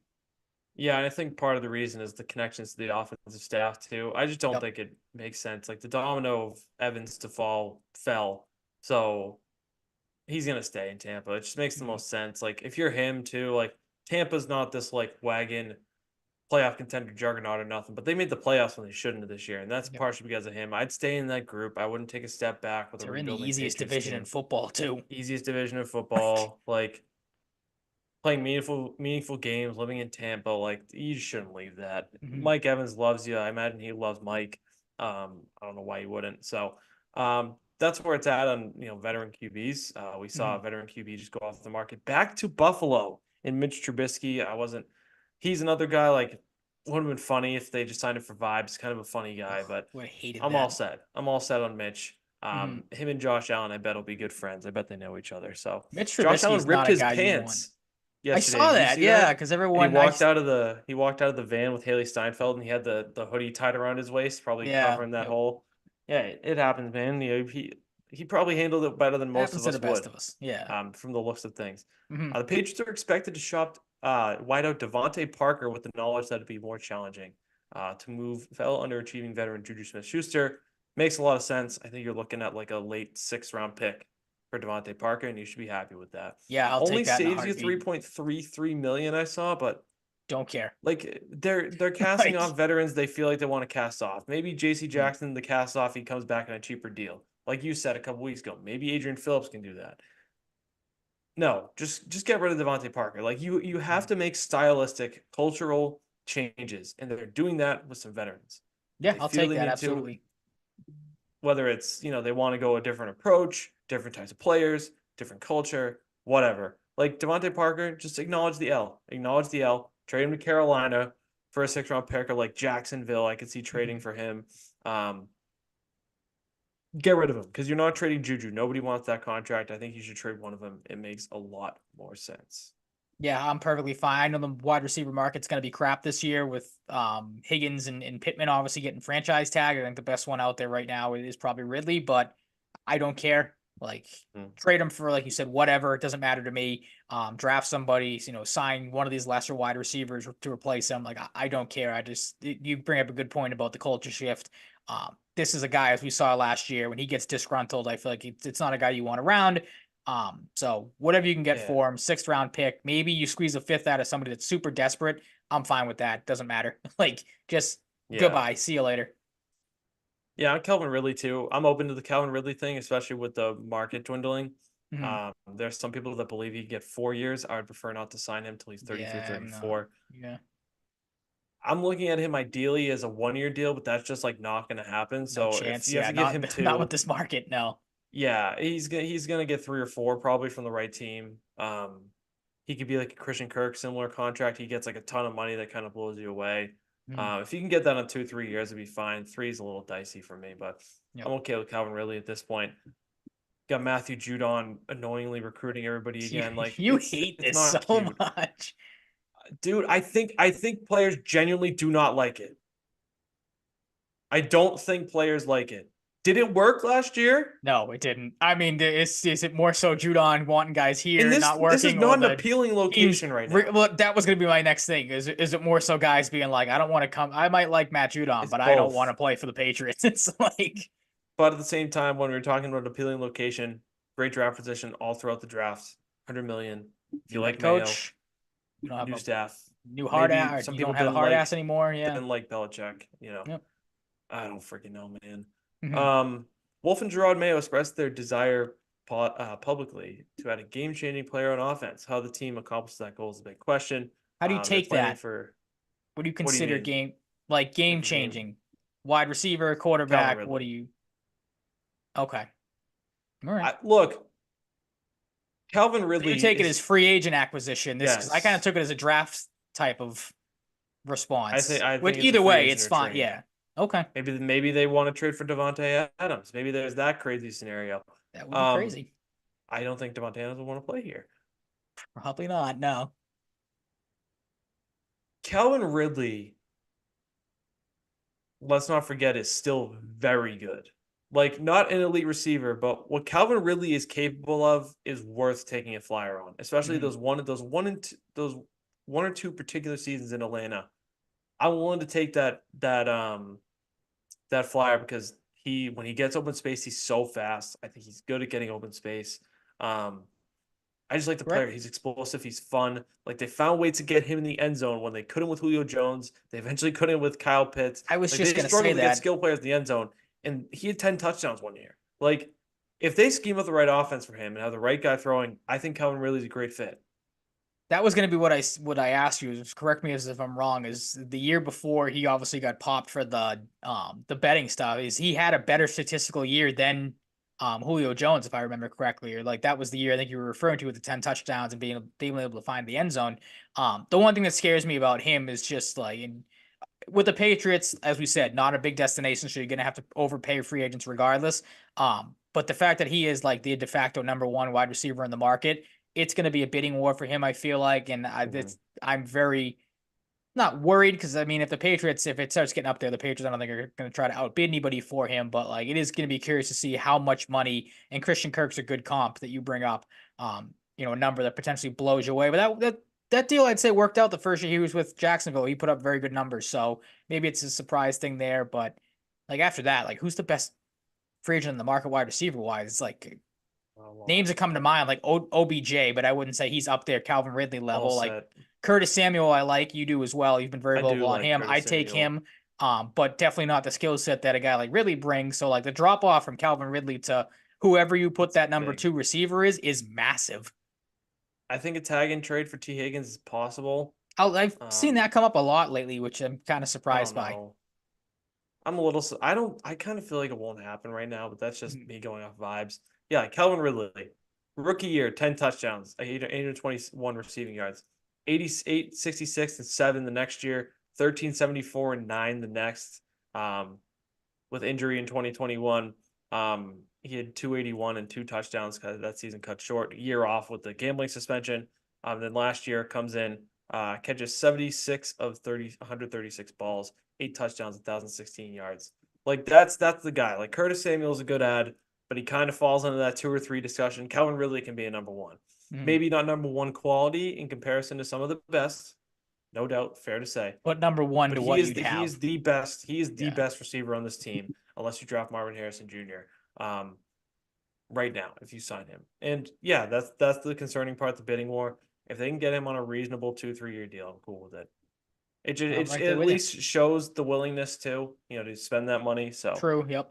you just got to make it work out. That's just how it comes down to it at the end of the day. Mhm. Um, they're planning for the possibility that Cole Strange won't be ready for part of the offseason. I'm looking to add more depth at the position. good. Pretty simple awards for Draft pick me. keeps getting better and better. Oh yeah. Like, yeah. While the Patriots would like to bring Hunter Henry back, the two sides are far apart, and an extension a name to watch is Austin Hooper. No, thank you. Yep, I'm right there with you. Who's with Cleveland? He's not good anymore. Dalton Schultz is no longer available. I'm all in on Noah Fant over Hunter Henry. I think Really? the Hunter I saw you Henry put stuff. that poll out the other day. Who would you rather have? Yeah, I voted for Hunter Henry. I like Noah Fant. I think this is partially because the contract talks. Hunter Henry worked originally here, and it didn't work last year. I don't know if I want to take that risk again of it not working or the tight Fair. end position just being ineffective. I want new blood. I want Noah Fant. I think he's a little younger. And I told you I want a mid-round tight end. Like if they can get Cade Stover from Ohio State, I like him in the fourth round. I like Ben Sinnott. I like the kid Theo Johnson. He might go. I've seen some people mock him in the second round. I don't know if he'll go that early. I've seen him in the fourth round as well. I like Tanner McLaughlin as well as a late round guy. Mocked as a seventh rounder, had a great combine from Arizona. I like Tanner McLaughlin a lot. That's a guy. I want them to draft and develop a tight end, and I want them to sign a guy like Noah Fant. I don't hate that at all. I did. Yeah, I just I don't know. I don't know if I want to do that again with Hunter Henry. Love the player, Mhm. love the guy. I kind of want to try out some new blood. I wonder because of the down year and like you just mentioned, if you can get him back on a cheaper deal. Probably not because I don't think he probably want to come back on a cheaper deal. But I look at Hunter Henry. You're going through a transition period right now. You know, obviously you lose a veteran voice in Matthew Slater. You know, who is going to be that guy that steps up? You bring Hunter Henry back, good veteran presence, especially if you do go with a rookie Yeah. quarterback. Obviously we've kind of seen the thing before. You know, young quarterbacks tend to lean on their tight ends a little bit. He'd be a good guy to have back. That's why I'd bring him back. You know, those couple of reasons. And plus, when he is getting used correctly, as we've talked about before and wanted before, he is a very productive tight end. So it's not like not that you're saying that he's, Yeah, not that's what you has bank anything left in on. the tank or anything like that.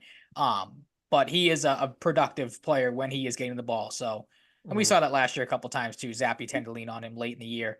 So I'd bring him back. I'm not opposed to what you said though. You know, I think like you said, Font is younger. Definitely think they should draft a tight end as well. And kind of roll with that. Yeah, Tight end's one of that's those where I'm at. those positions. Sorry to cut you off, but just the last thought. Like it's not really a pressing. Like obviously you don't have one on the roster, so to say it's not a pressing matter might be crazy. But there are other glaring holes in this team that need addressing. Before you spend a whole lot of attention on what do we do at tight end. Like that's Yeah, a one I feel no like you should doubt. be able to find pretty easy. Yeah, and I don't know. I kind of think there's an outside shot that tight end is an option in the second round. Okay, Namely Jatavion Sanders, the stud tight end from Texas. So that's a name to watch out for, I'd say. He's very good. I would be okay with that. Just to depend on how the rest of the board looks because you got some other positions that are more pressing needs. for Kendrick sure. Bourne, they have offered him a new contract. It's not a guarantee he stays. I imagine he'd get a 2-year deal here. I'm 50-50 on Bourne. I want it to Really? happen. Hmm. This is another vibes one. I don't know why I feel like it's not gonna.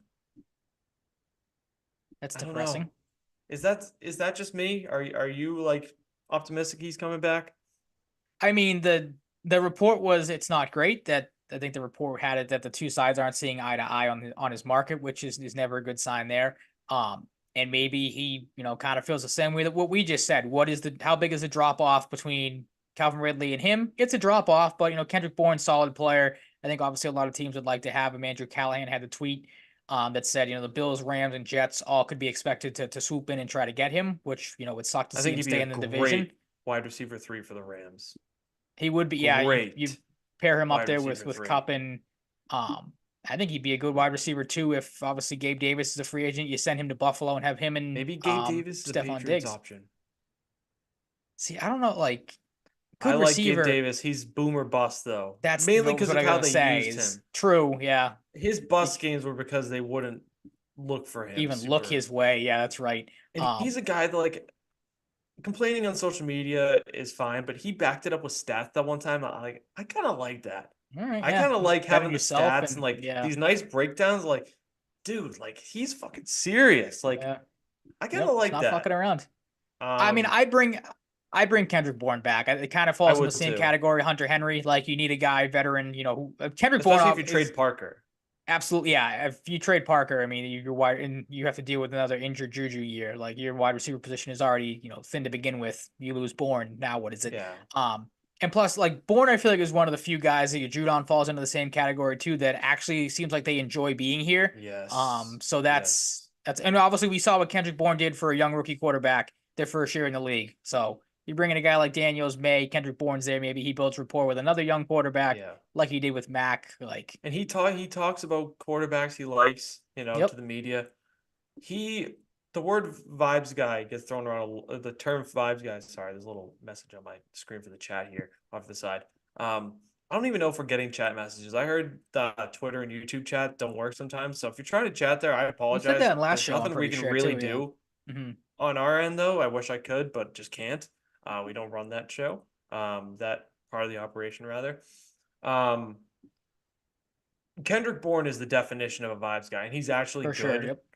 Social media, you see all these clips. He's always got a smile on his face. Like that's a guy you bring back for a culture fit, and like he's gonna be motivated. He was good before that injury. Like, and he's Yep. had good moments. Like he's a motivated guy. He's an energetic guy. I don't think he's breaking the bank. I think at most like a 2 year deal is like 2 years, 10 million probably coming off the Hmm. injury. I don't think it's going to be super expensive. I could be wrong. Maybe a little higher than that. I thought I saw If he's somebody worth say four or two five and million a 18, year, oh but God, six no. is kind of pushing it. But Yeah, maybe like 6 or 7 at the top. That just feels like the right range. It could be wrong, but like I don't know. If you get him at the right price for 2 years, I think you should do it. You got cap space. absolutely. That's a Yep. good veteran, good positive guy for your offense, for your QB. For a receiver, good mentor type of guy to learn from. Yep. Kendrick Bourne isn't this like amazing number one receiver or anything, but he's good. He's solid. Um, he's got intangibles that you like as a leader and a player. So, um, Mayo and Wolf's desire to retain Kyle Duggar and Mike Onwenu isn't just lip service. They're actively working on re-signing two of them ahead of free agency. Duggar has a transition tag. Bruins. Patriots have first right of refusal on any other offers. Kind of sounds to me, I don't know the technical reasons, why this may or may not be true. Kind of feels like a qualifying offer on a player in the NHL so you can Hmm. retain those rights. You can negotiate a long-term deal down the road later in the summer or something. Kind of similar to that in the NFL. Not quite though. Like if somebody gives you an offer, you have a week. So it's kind of like an offer sheet and a qualifying deal, like kind of bundled into one. I could be wrong, could be overthinking it, but that's kind Okay. of what it feels like. You don't see the transition tag thrown around a lot, probably once or twice in off season, if that. Um, I love that they're keeping Duggar around. Didn't want to see him go. A little worried about Mike Onwenu just because of the market, but Yep. I still have optimism that with these comments 2 weeks ago, core guys. That term core guys is huge to hear. Like you can say like these are great players, we want to keep them around, yada yada yada. Core guys is a different level to me, especially for a new regime. I like that. And drafting and developing talent. Keep him around. Like pay Mike. Don't worry about is Jonah Williams gonna come in and be good? Like is fucking whoever the hell else. I'm not gonna run through a whole list of tackles right now, mainly because I'm forgetting some names that I shouldn't. They're trying to bring in Mike, Kyle Duggar staying around. Um, Mac Wilson, Farrell Brown, and Miles Bryant are also being negotiated with. Miles Bryant, I wonder how he does with a different look on defense. Hmm. Mayo's head coach, no Belichick, no Sinceri. I'm sure they lost a couple other guys here and there. I'm not going to run down that list too. Don't have it handy on me. But I don't know. Like, I As think much they're as going to keep we, Miles Bryant because he's kind of become like this guy that can make plays, like big hmm plays. I like them bringing him back on the right deal. Mac Wilson's whatever. Like that's just depth, and he's a fine player. Had a good last few games of the season. yep, Farrell Brown, like if he's your TE3 or he TE was two as you develop great a like a find last sixth year. round Yep. a sixth round tight end or something, go ahead. It won't Hmm. cost a lot. So that's where I'm at on that. Just prioritize Big Mike. I'll say it till it Oh, happens. absolutely. Yep. We got Christian Barmore tweeting out videos of buying his mom a house. Nice. Costs a lot of money. Give him Yep. some more in that bank account. Yeah, Kind of help him soften the out, even blow. things back Good out. guy Yeah, move, by the way. The best types of videos to absolutely. see buying cars for your parents or a house or paying off the mortgage always makes me smile. Mhm. I was just gonna say, because you brought up Miles Bryant, like as much as we dump on the guy and we have in the past, like he was pretty good at the end, towards the end of the year. Surprisingly, he was not one of your main problems.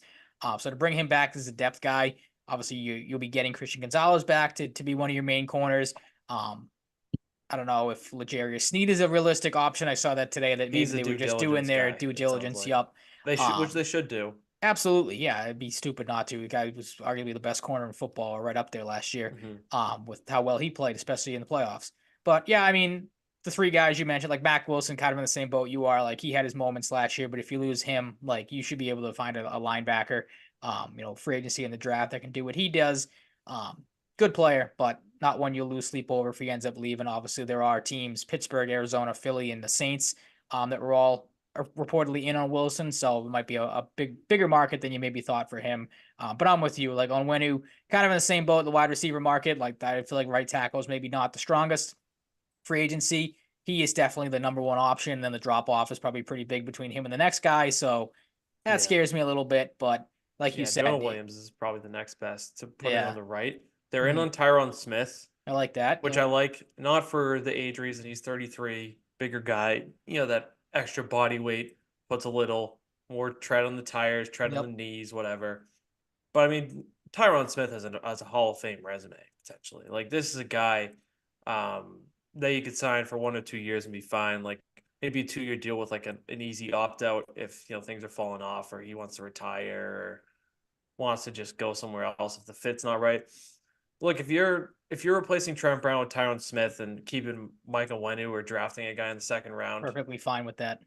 yeah, like I'm really just a quick draft note. I love Kingsley Swamataya. I don't know if I pronounced that right. I've heard multiple pronunciations from I always forget. I get BYU and Penn State mixed up all the time, and I don't know why. It's because similar colors. It has to be. Yeah. Let me check on Kingsley here. I should know this. The guy suggesting it. BYU. Him and Kieran Omega are from BYU.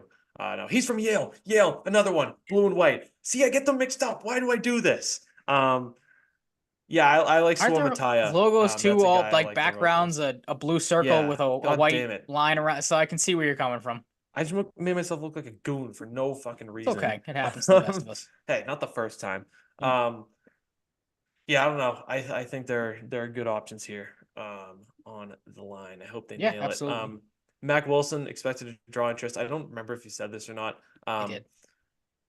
Yeah, the interest from teams. I didn't remember. I wanted It's to okay. check.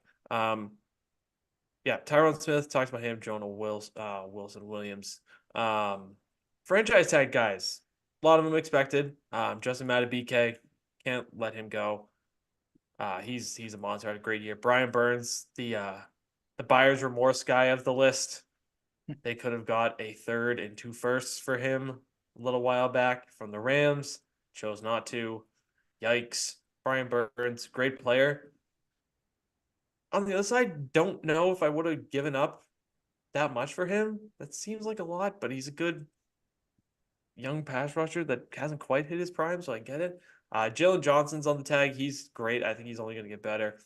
T. Higgins, Michael Pittman, Josh Allen, thought of potentially to maybe be a Patriots option, not a thing anymore. Jarius Sneed and Antoine Winfield. Antoine Winfield, another smart one. Buck's doing a good job. Yep. Evans locked up 52 for 2 years, 35 guaranteed. You got to sign a guy long term like Antoine Winfield. He's fantastic. And Baker Mayfield probably sticking around as well. Notable players who weren't tagged / were released: Saquon Barkley and Xavier McKinney in New York. Josh Jacobs from the Raiders, who Matt Judon tried to recruit. Um, Baker Mayfield, Calvin Ridley, Christian Wilkins. Very surprised to see Christian Wilkins not Yeah, that was a tagged. big one. Yep. God, any team would be lucky to have him. He's a monster. Was great at Clemson too. I wonder, speaking of the Dolphins, if they look to add a guy like Andrew Van Ginkel in New England. Love Andrew Van Ginkel. Always felt like he was a Belichick type guy. So we'll see what Draw Mayo thinks, but maybe some similar philosophies there. I would love if they added Andrew Van Ginkel. Mike Nwenu, as we know, Jerome Baker was released. CJ Uzama was released. Russell Wilson, Alexander Madison, which I found out the day after. Didn't even see any news. Jordan Poyer, Tre'Davious White, who will be a post June 1 release. From what I saw, Saron Neal, Deontay Hardy, starting center Mitch Morse, I believe He was a starter last year. I don't know who else would be. And Naeem Hines all released. Vontae Maddox in Philly was also released, but could be retained on a new deal, according to reports. How do you feel about this list? I feel like anyone with a brain should have been pretty surprised about Christian Wilkins not being For tagged. sure. Yep, I definitely was. That was Like, wild. Like Miami's done a lot. Jerome Baker's gone now too. They got rid of Xavier Howard. Um, little turnover there. I think their defense could use improvement, so maybe they just mhm. have a different vision there. They lost Vic Fangio as well, so maybe their new guy who I'm drawing a blank on the name of. So much coaching news, hard to keep up sometimes. Yep. Um, yeah, how do you feel about this list? That's really all I have to ask because I don't want to get too specific here. It's Let's just fair let the enough. Yeah, it's conversation fair. flow. I Yeah. mean, we kind of knew last week. I think I had their report in the outline, or the report came out that it was expected that Barkley and Jacobs were both going to hit the market. So I mean, the running back free agent market is going to be very good this year. I don't know how realistic the rumors were because I think I saw it on one of those like NFL rumors Twitter pages or whatever. But there were a couple that had the Patriots potentially linked to Barkley. Um, and then, as you said, that Matt Judon is preaching for Josh Jacobs to come here, which, like, I don't know if I'd shell out a ton of money for a running back when you have Ramondre Stevenson. Like, I would be perfectly fine with them running it back with Steven, no pun intended, with Stevenson and Zeke this year. Ooh. Naheem Hines is I didn't even know he got released. That's an interesting name that I wouldn't hate the Patriots bringing in because we obviously saw how well he played in Jonathan Taylor's absence. And even when he came back last year, played very well for the Colts. Other than that, like Baker not getting tagged, not a surprise. You knew he was going to hit the market and try to get, a decent amount of money. Um, yeah, nothing too good. The one interesting one to me is the Bills basically blowing out their defense in Poyer and Tre'Davious White. Yeah, I don't they know. freed Part a of me ton kind of of cap like, space. what's up?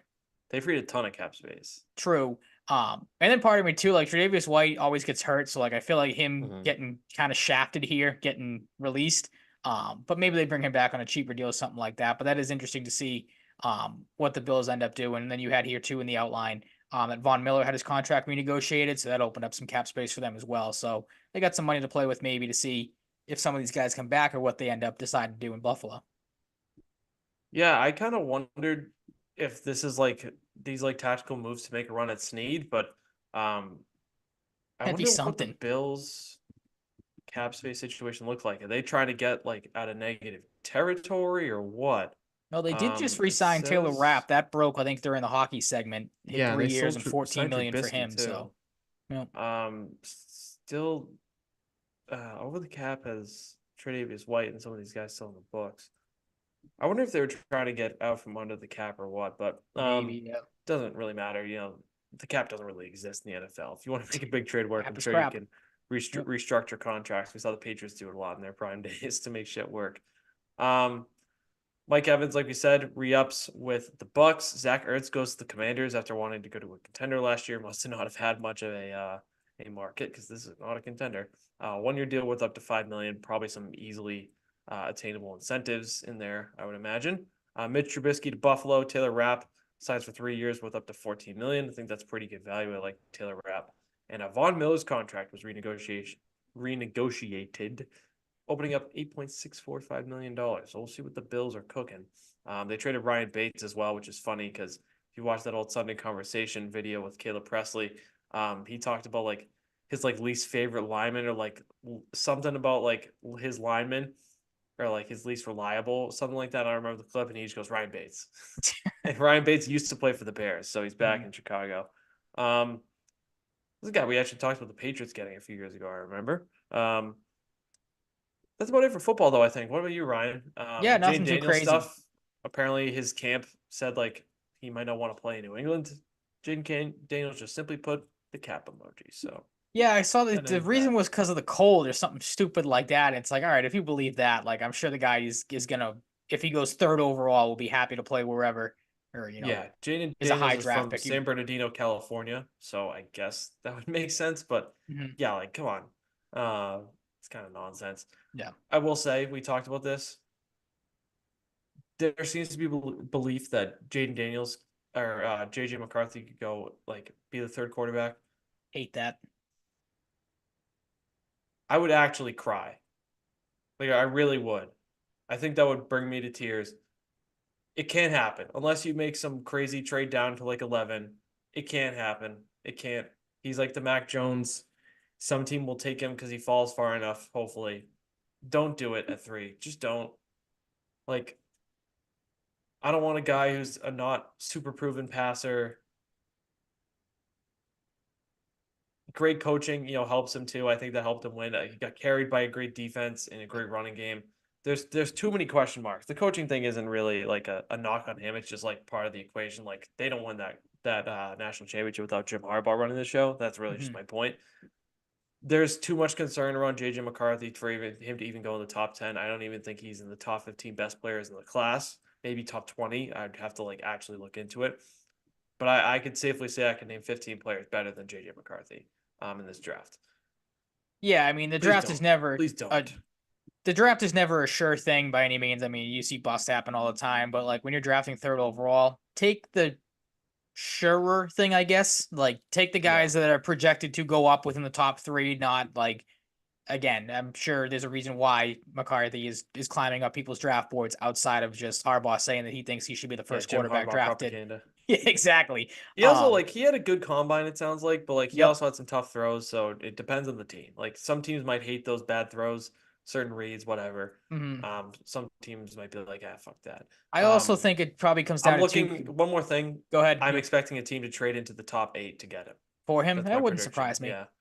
If he the had a board, good if combine, the board stays as it does in the top 12, he is gone by 11 to Minnesota.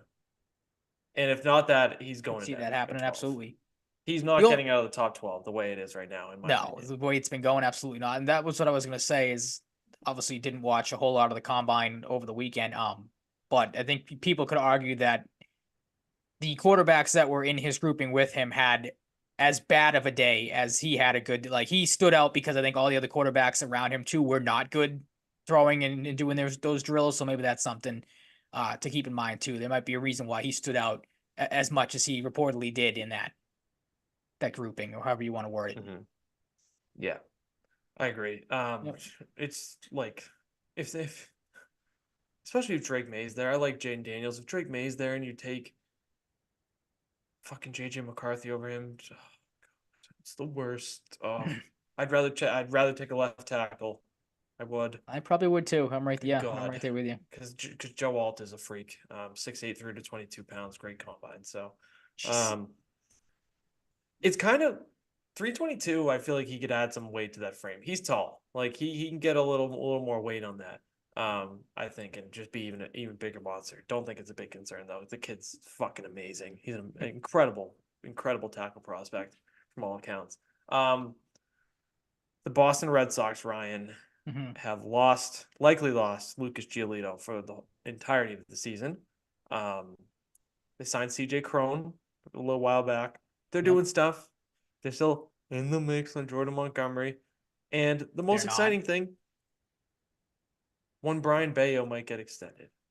Yeah, it's kind of funny that, and again, like I press whatever the word is, you know what I'm trying to say. Thank you. It's the end of the show. This is when things tend to go off the rails when it comes to pronouncing words.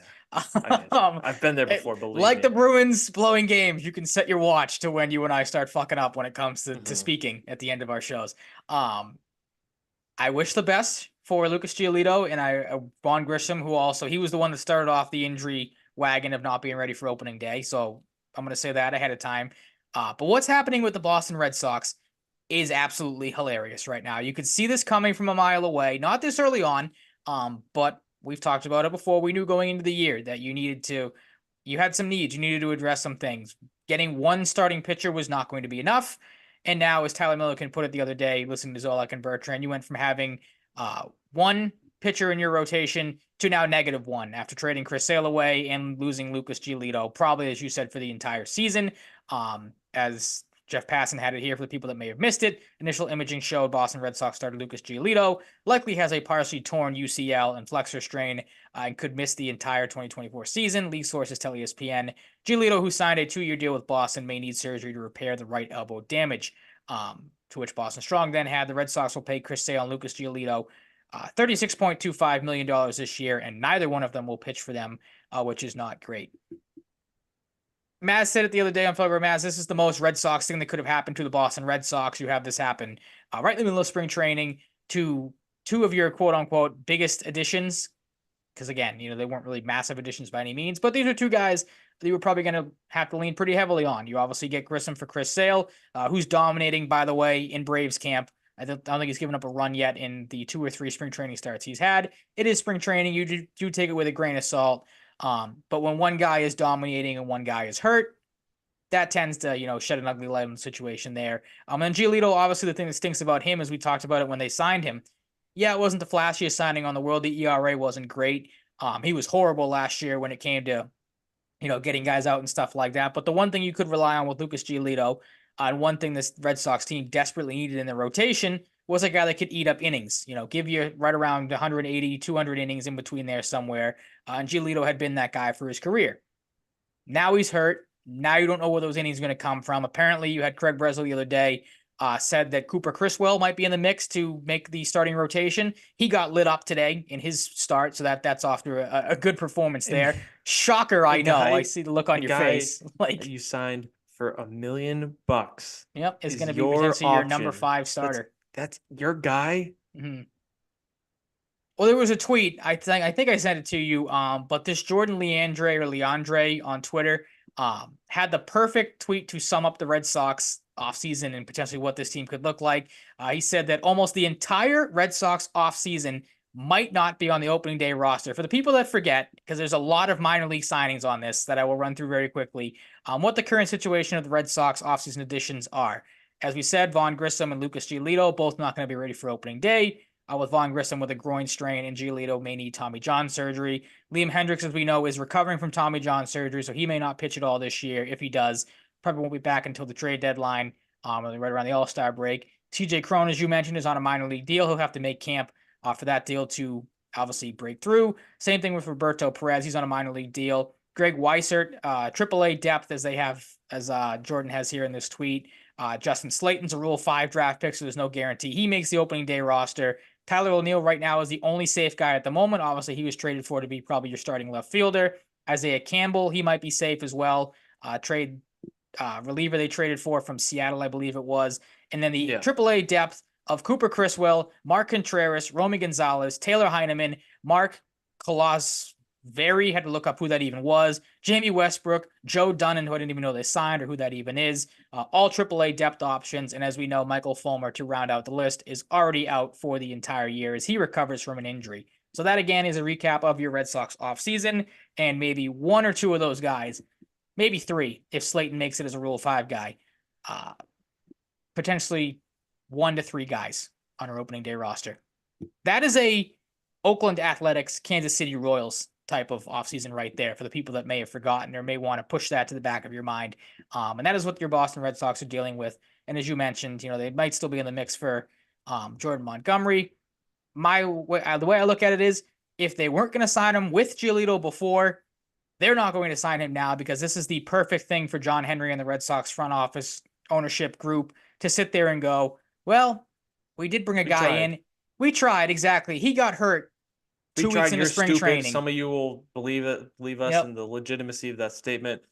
We tried, but the one guy we brought in as the one option to help us got hurt, and that derailed our entire season. So, But hey, we're going to sign Brian Bayo because he's going to make less than $100 million. That's why. In that first deal. Well, I saw Spencer Strider. Spencer Strider and Hunter Green are contract comparables, and I like somewhere in the middle of that range. Maybe. Yeah, I mean, both those guys. I mean, the Braves make it known that they like to, steal their young talent. Exactly, they'll sign guys to 10-year, $20 million contracts and be set. Also found out Liam Hendriks is a Canadiens fan, so fuck that. Oh, I didn't know that. That kind of hurts. Yeah, weird. Why? Yeah, weird. He's an Australian man that's a Canadiens fan. That's very bizarre. I don't know. Maybe he just picked random teams when I guess he so. decided to root for American sports. He's one of those Twitter profiles you see that's like a Yankees, Steelers, Lakers, Knicks, and Bama. Yeah, one of those fans. Yep. Yeah. But yeah, I mean, it's, again, I wish a speedy recovery to both Vaughn Grissom, and he's obviously the guy that's more likely to play this year than Lucas Giolito at this point. But like I said, it's just hilarious. You also have to keep in mind Giolito has a $19 million player option for next year. Definitely picking that up now. The guy's going to miss the entirety of this year, and probably won't even pitch the majority of next season. I think I saw somebody say, if he gets back from Tommy John surgery, you're probably looking at like the last 2 months of next year. So you're paying him $38 million over 2 years to pitch for 2 months. Not great. Again, shitty situation. Because you don't expect an injury like this to happen. That's kind of where I'm at too. Like I'm sure the Red Sox knew. I'm sure there were physicals involved with this signing because it seemed like it was just a freak thing that happened in spring training. Like he felt discomfort in his elbow, and then like a day later, you had this report come out. But if there's a chance, and again, it would be so Red Sox if it did, but if there's a chance that they knew about an injury like this creeping up when they signed him, oh my God, look out with how this team is going to be perceived moving forward. Because again, now the guy's hurt. You knew that when you signed him, you putting all your eggs in that basket. Like it's a bad look is going to look a lot worse. Which is again, Yeah. every time we talk about the Red Sox, it's crazy that we're saying that, but it's just where it is. Like Yeah, there's the difference between fearing it and really any pitcher because it can happen to anybody, especially the true. guys with the more whippy windups. He does Like have we a saw Chris weird, like Sale. kind of short arm motion Yeah. too, so it So is that's just bound to. something that I think any pitcher should try not to do. But Mhm. yeah, when it comes to the angle you said, like they knew and they're like, ooh, haha, maybe we can do Yeah, this. And if he gets hurt, it's like, doesn't fly sorry under the guys, we radar. tried. Yeah, It would be so perfectly Red Sox, it wouldn't surprise me in the slightest bit. It sucks, but like the team still sucks. So yeah, like it's that's what not I mean. like Like, this is ruining title hopes or even a chance to get a wild card spot yeah, because it's they like might be season's there's over a now. good Lucas chance they're in the Giolito's done for the basement year. again of the Mhm. division. So yeah, I don't know, man. Like Jaren Duran got hurt a little bit. I saw it too. I don't know if it's serious. He's fine. Um, I think I saw. I thought I saw he's fine though. His surgery on his foot kind of flared up, but I think Cora said that was just precautionary. They took him out of the game the other day. one Go ahead. one final point. Is CJ Crone like the actually the last step to trading Bobby Dahlbeck? He might be. Or is I it said just that like when they signed him. speculated? I mean, I'm hoping it's the case. Like, if Crone comes out, just the fact that alone that you could, again, he's not what he used to be. Don't get me wrong. Like CJ Crone is not this, 40 home run monster in the lineup. Um, but just saying that you could put Bobby Dahlbeck in the middle of your lineup or CJ Crone in the middle of your lineup to flank Devers and Casas.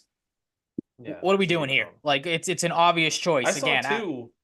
They're apparently trying Rob Refsnyder at first base a little bit, which like could also spell bad news for Dahlbeck. yeah, that's Just like trying so he's him. I more of a saw more Reyes is valuable getting bench action at piece. first base, so which probably They're isn't going to be just the doing case whatever now. the But fuck they can think of. It's like yep, to they're make a it look team like they're of doing something. they're a team of platoon players. Like they have 7 out of the 9 guys on the roster, or not obviously counting the pitcher, but you know what I mean. Like most of the position players Also, can play numerous spots. So Marcelo Mayer, bad haircut.